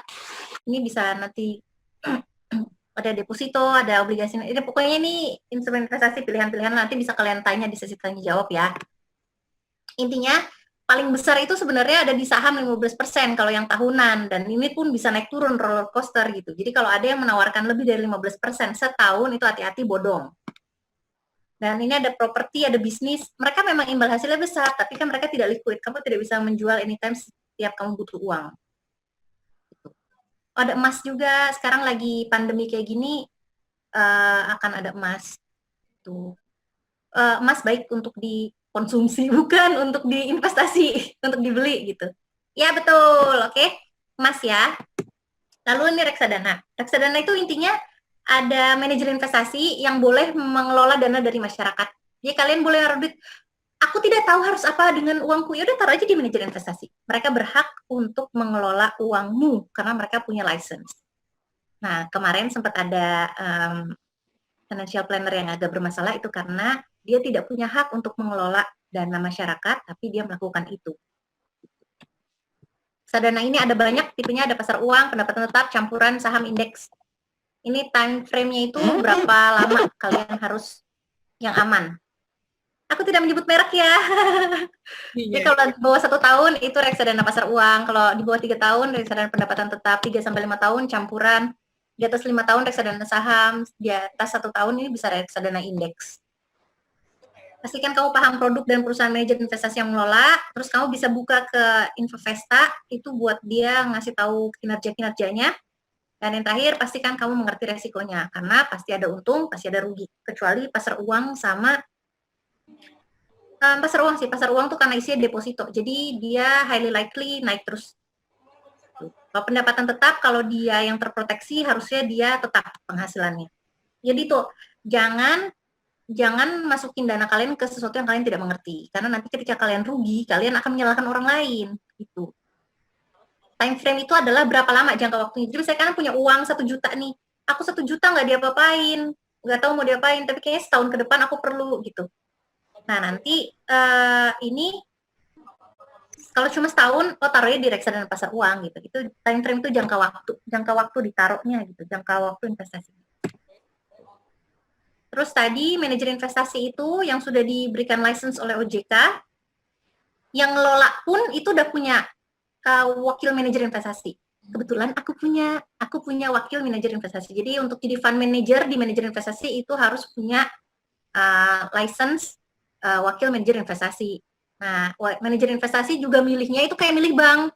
Beda kan kalian melihat bank BRI atau bank BCA sama bank yang mungkin lebih kecil gitu. Manajer investasi pun begitu.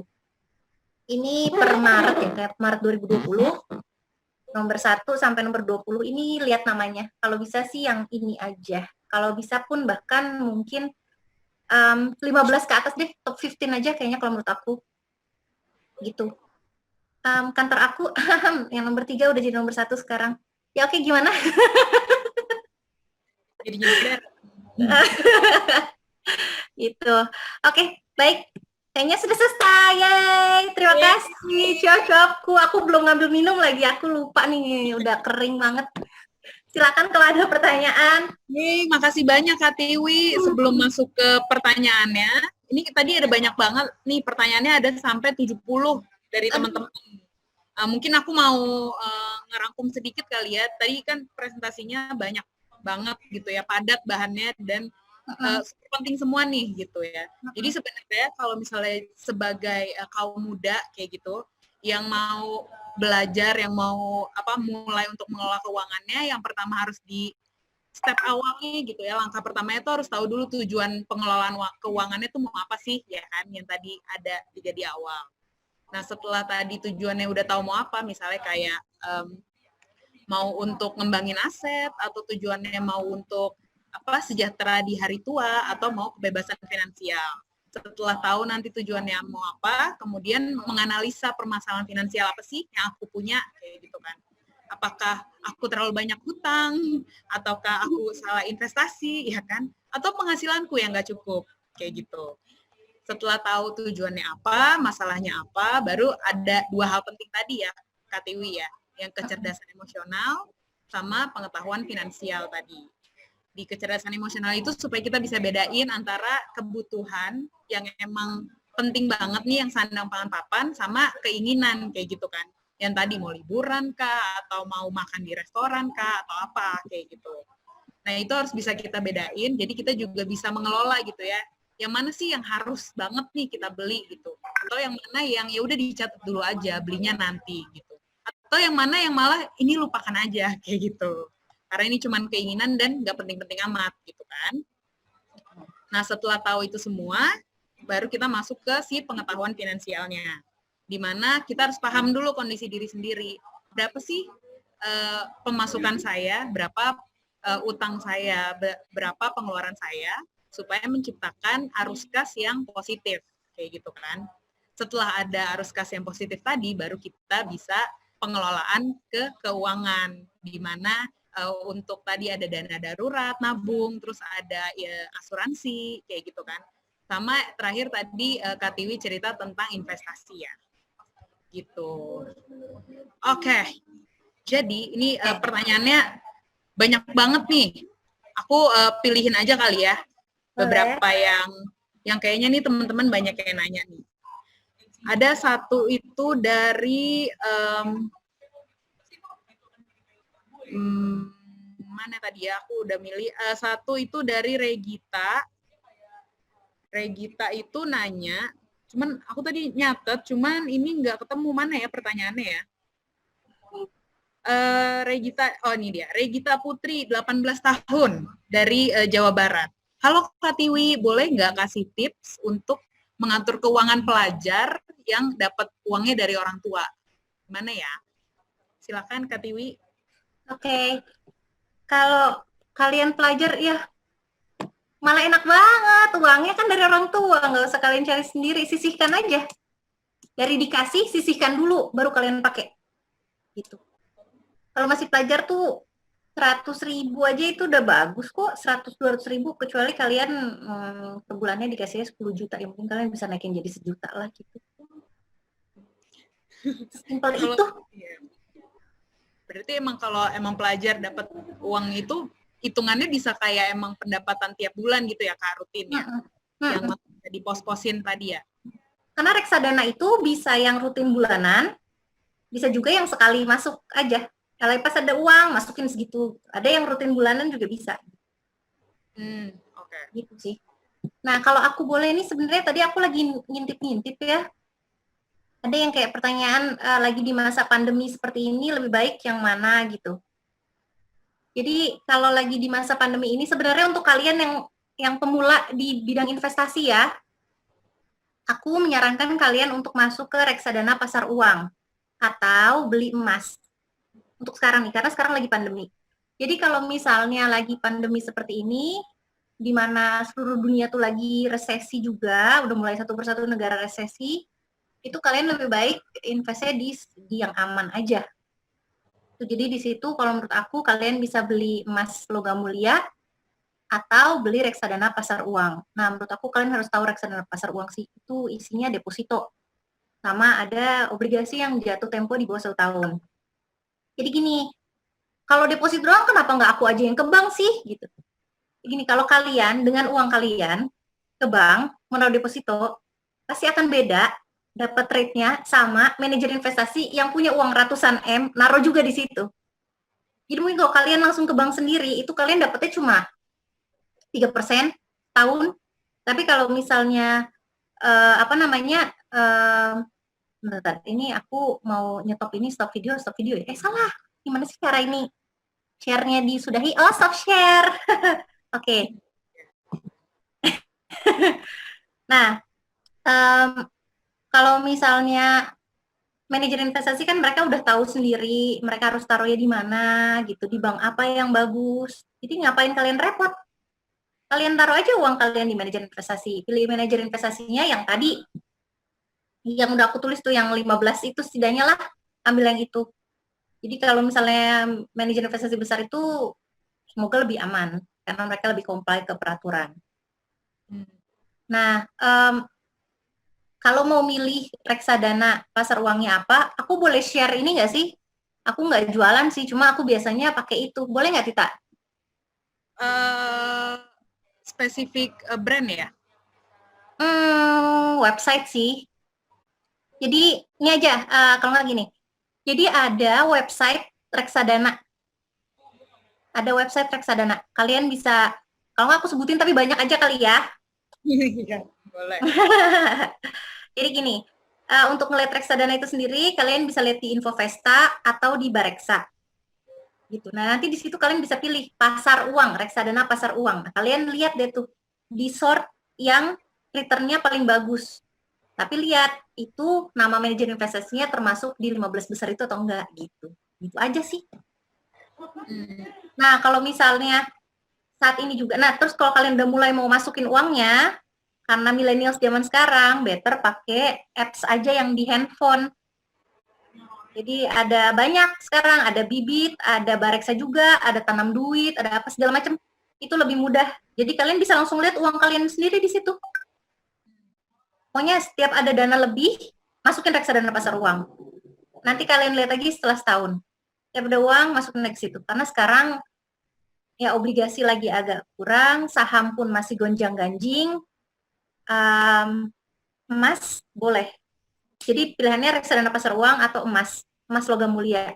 Sekarang kan udah banyak tuh yang jualan logam mulia retail, tapi yang dari Antam ya yang memang ada lisensinya aja gitulah. Aku ada sih sebenarnya kalau nanti kalian mau DM lebih lanjut juga kan ada Instagramku yang Orberry Project ya. Itu untuk nanya-nanya kalian apapun aku bisa jawab di situ. Karena aku udah punya, ya maksudnya aku juga punya referensi lah kayak oh kalau ini kalian bagusnya ini, kalau ini bagusnya ini. Itu sih. Jadi nanti bisa kontak lewat Instagram juga ya, Kak Tiwi? Bisa. Teman-teman yang mau diskusi lebih lanjut untuk nanya merek-merek apa ya Kak, ininya apa ya, bisa langsung. Nama IG-nya apa? IG-nya, oh ada nama IG-nya. IG-nya kita tag kok di post yang tentang webinar hari ini. Itu Kak Tiwi juga bisa ini. Aku ketik kayak di sini. Ya, di chat. Terus Kak Tiwi ada pertanyaan selanjutnya nih.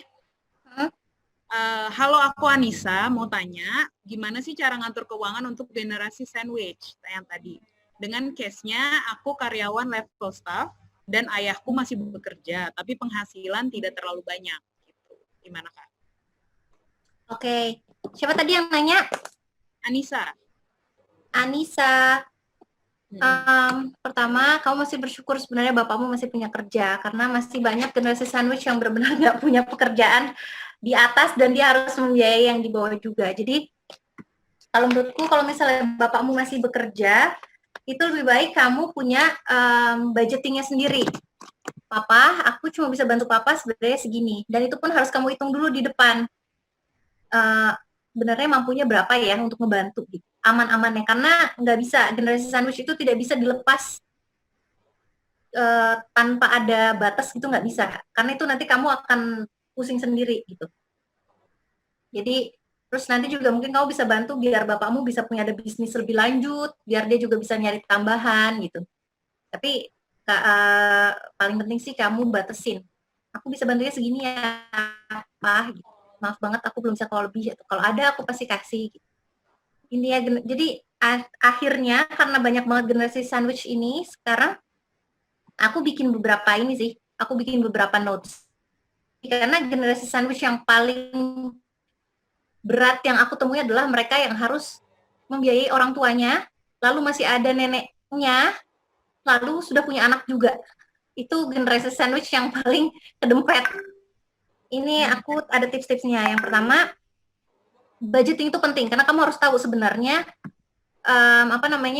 sebenarnya berapa sih yang kamu bisa, yang kamu mampu untuk berikan ke orang lain. Itu harus ada pertama.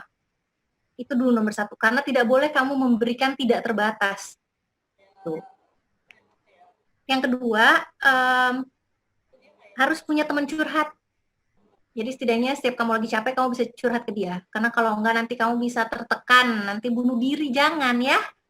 Harus ada teman curhat, itu penting banget. Dan teman curhatnya kalau bisa yang juga generasi sandwich. Jadi kalian sama-sama gitu loh, bisa saling menguatkan. Karena kalau mereka yang tidak menjadi generasi sandwich, terkadang bilangnya ya nggak usah dikasih, ya ngapain sih gitu. Tapi kan tidak bisa gitu loh.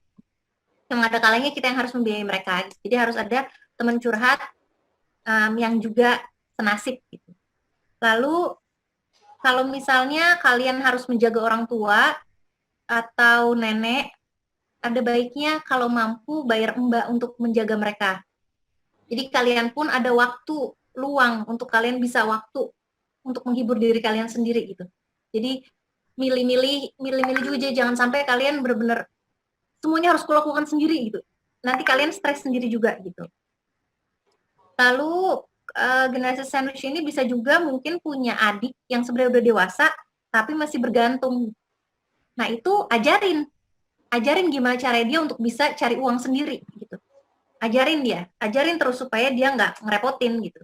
Karena sebenarnya dia umur produktif kan sama kayak kita gitu.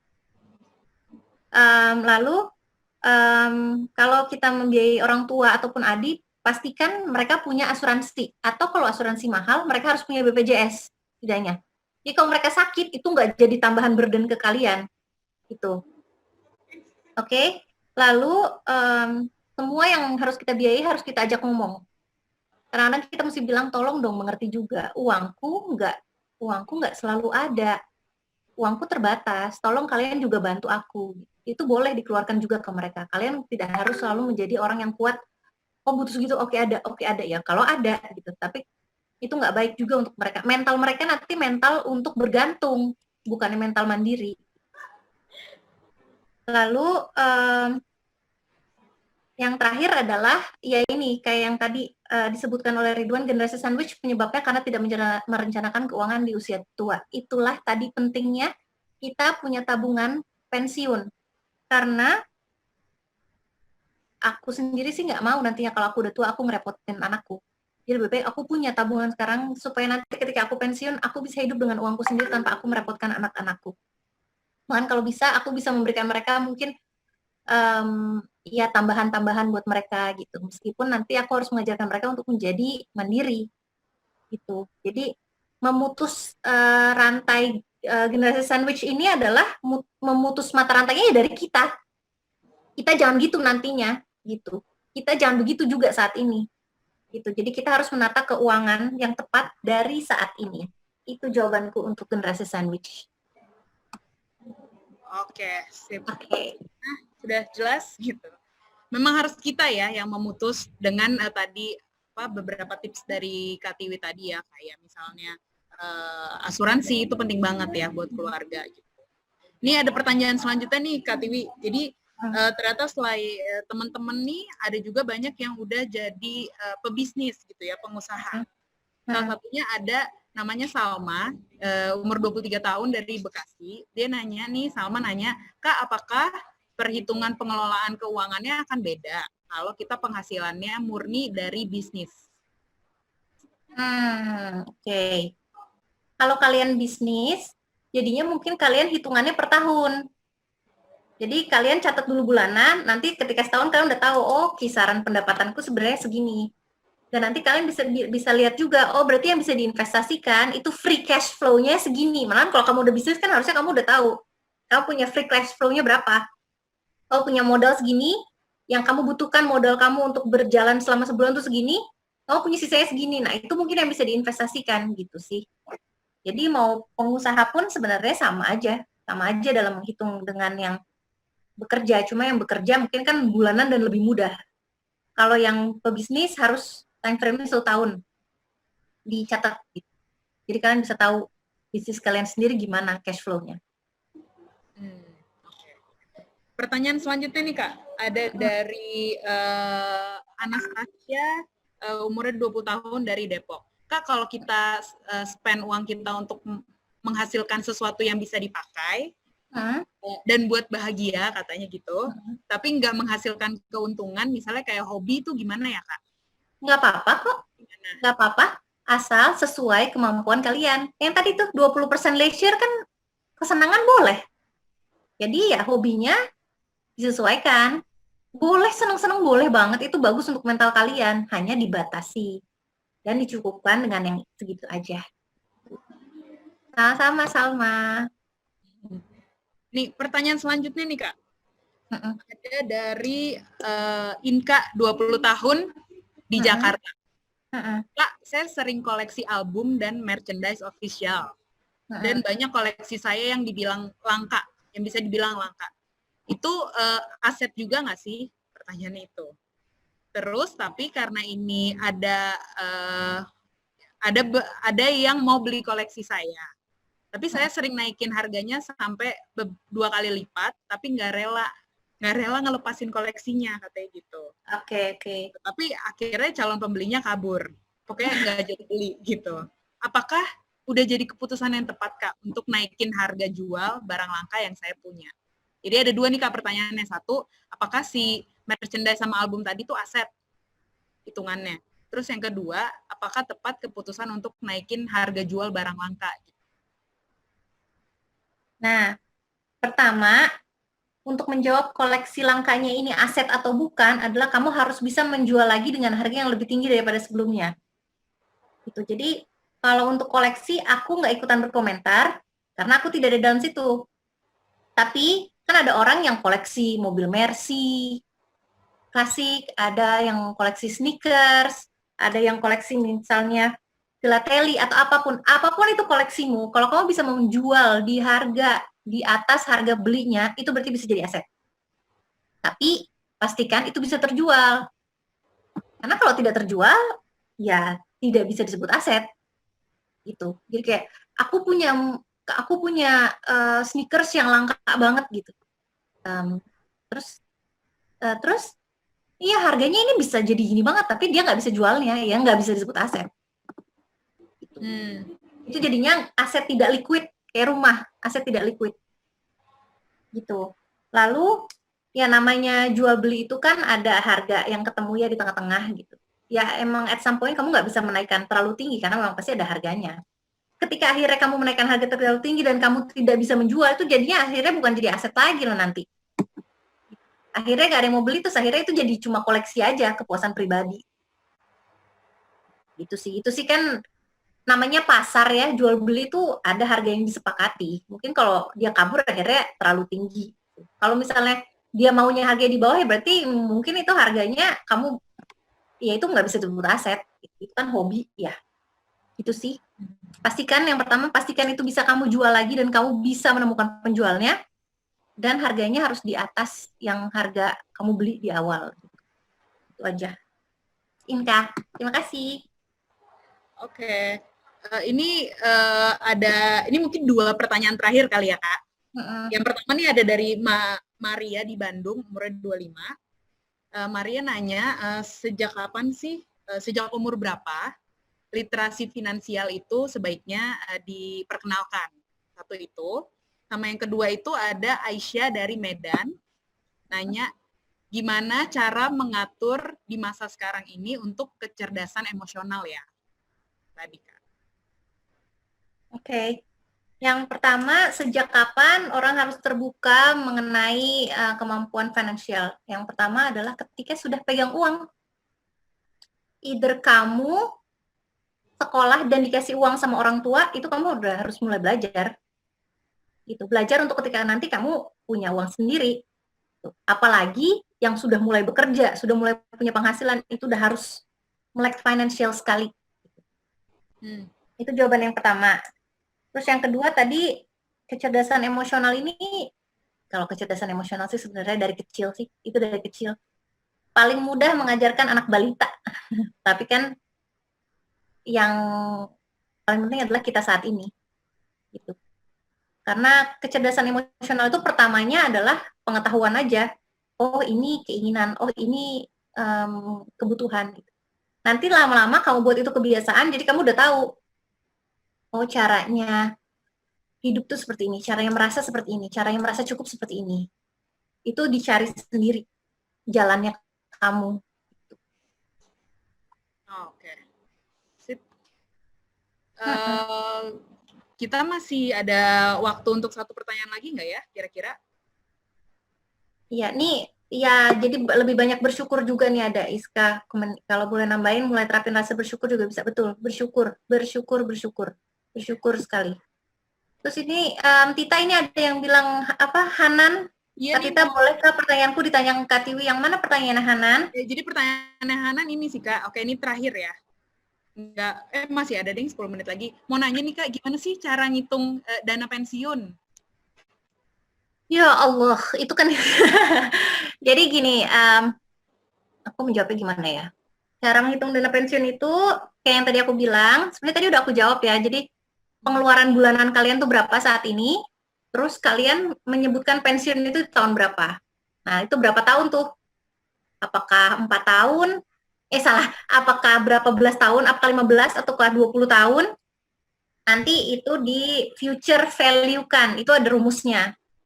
Di future value kan. Jadi uang kita yang saat ini misalnya menurut aku per bulan aku tuh butuh 10 juta gitu. Nah, itu nanti di future value kan di 15 atau 20 tahun lagi nanti itu jadi berapa? Itu uang yang harus kalian dapat. Jadi misalnya 1M 20 tahun lagi. Nah, itu berarti 1M 20 tahun lagi itu di present value kan. Kamu harus nabung berapa setiap bulan. Sebenarnya sih seperti itu.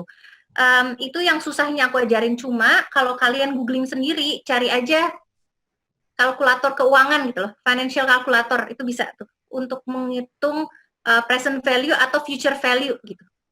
Itu kalau mau cari sendirinya. Gitu. Oke. Sip. Oh, katanya yang di atas juga, Kak. Jadi Hana nih nanya, Kak Tiwi banyak banget nih yang bilang kalau mulai investasi itu sedini mungkin. Betul. Tapi jujur selama kuliah ini belum ada pendapatan aktifnya. Jadi agak kepepet juga untuk menggunakan prinsip yang persenan tadi. Cuman ini dibilangnya dengan 50-30-20 untuk mulai investasi. Nah, tapi ada juga yang bilang kalau belum punya income yang aktif, pendapatan aktif, sebaiknya cari dulu, baru kalau udah stabil investasi.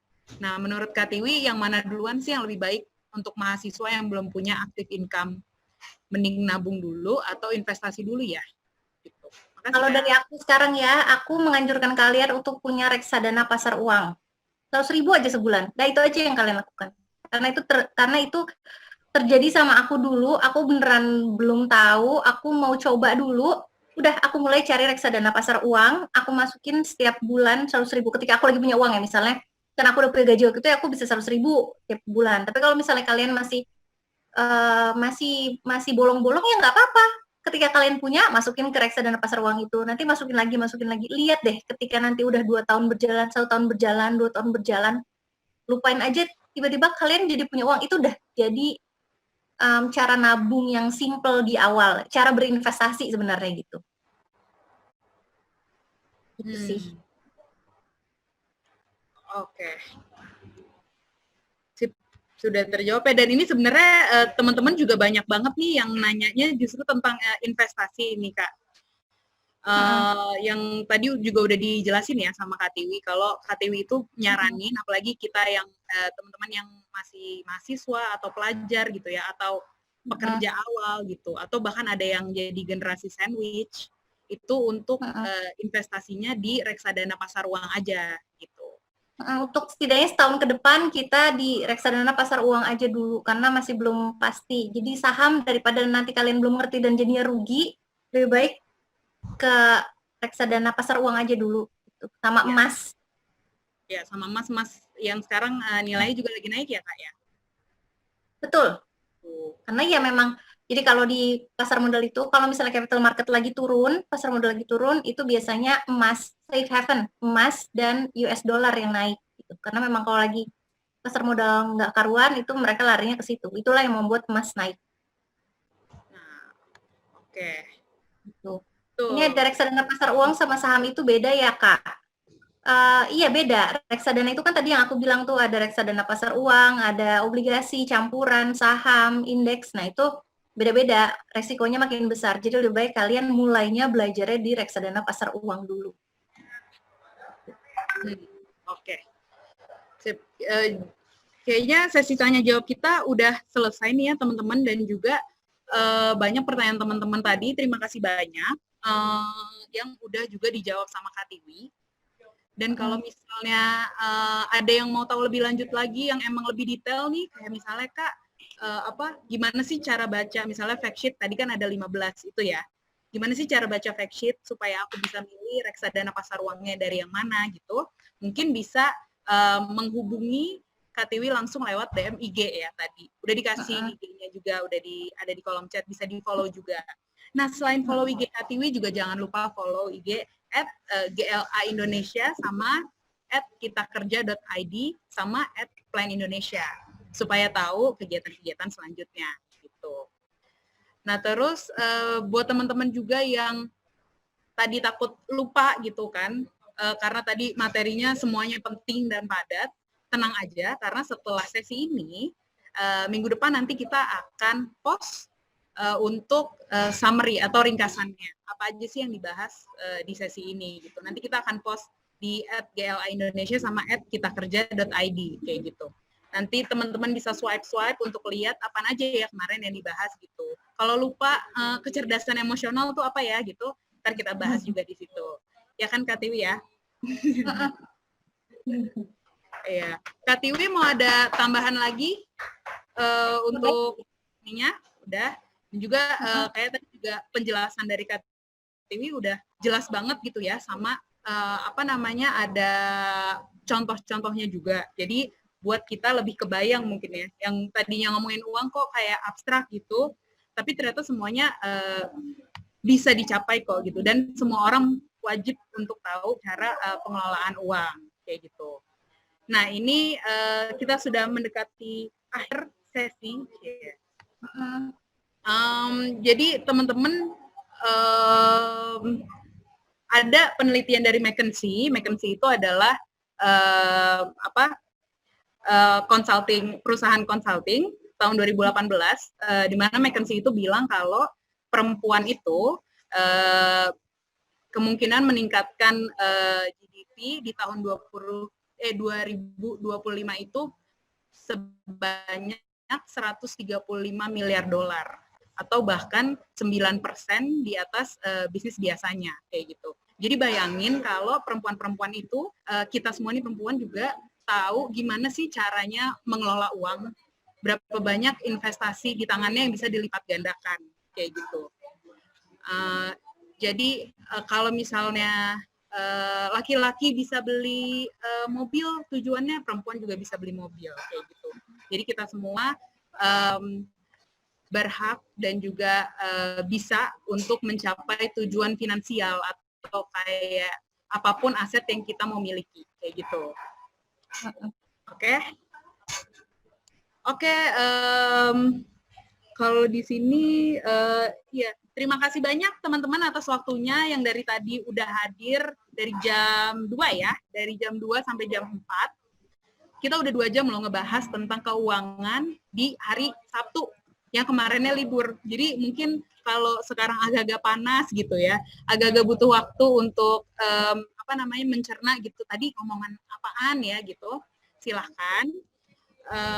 Makasih waktunya untuk teman-teman. Makasih juga Kak Tiwi. Kak Tiwi terima kasih banyak yang hari ini udah terima kasih untuk ngasih sesi ke kita dan sangat berguna banget Kak. Ini kan seperti yang tadi dibilang ya, nggak dapet di sekolah gitu.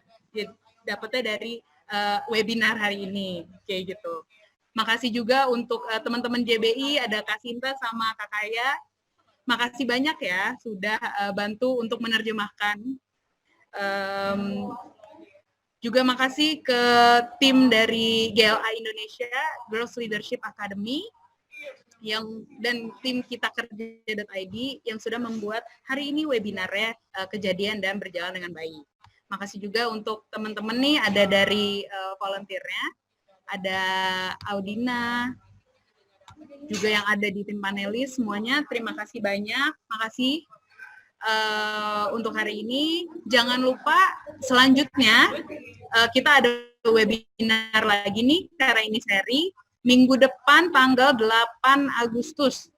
8 Agustus itu hari Sabtu, jam 2 sampai jam 4, tentang gimana sih cara memilih jalur karir, dan kira-kira keterampilan apa ya di masa depan gitu, di beberapa tahun mendatang, yang emang diperlukan oleh para pekerja supaya dapat bekerja gitu. Jadi jangan lupa ya teman-teman, langsung aja klik kayak waktu itu hari ini, kayak pendaftaran hari ini. Kalau mau info lebih lanjutnya juga bisa lihat di Instagram. Oke, bertemu lagi ya di minggu depan, di jam yang sama, dan di platform yang sama di Zoom. Oke semuanya, terima kasih banyak. Selamat hari Sabtu, selamat akhir pekan. Sampai bertemu minggu depan. Dah. Terima kasih semuanya. Kata kamu keren banget deh, keren banget kamu. Aduh, Kak Tiwi yang keren banget.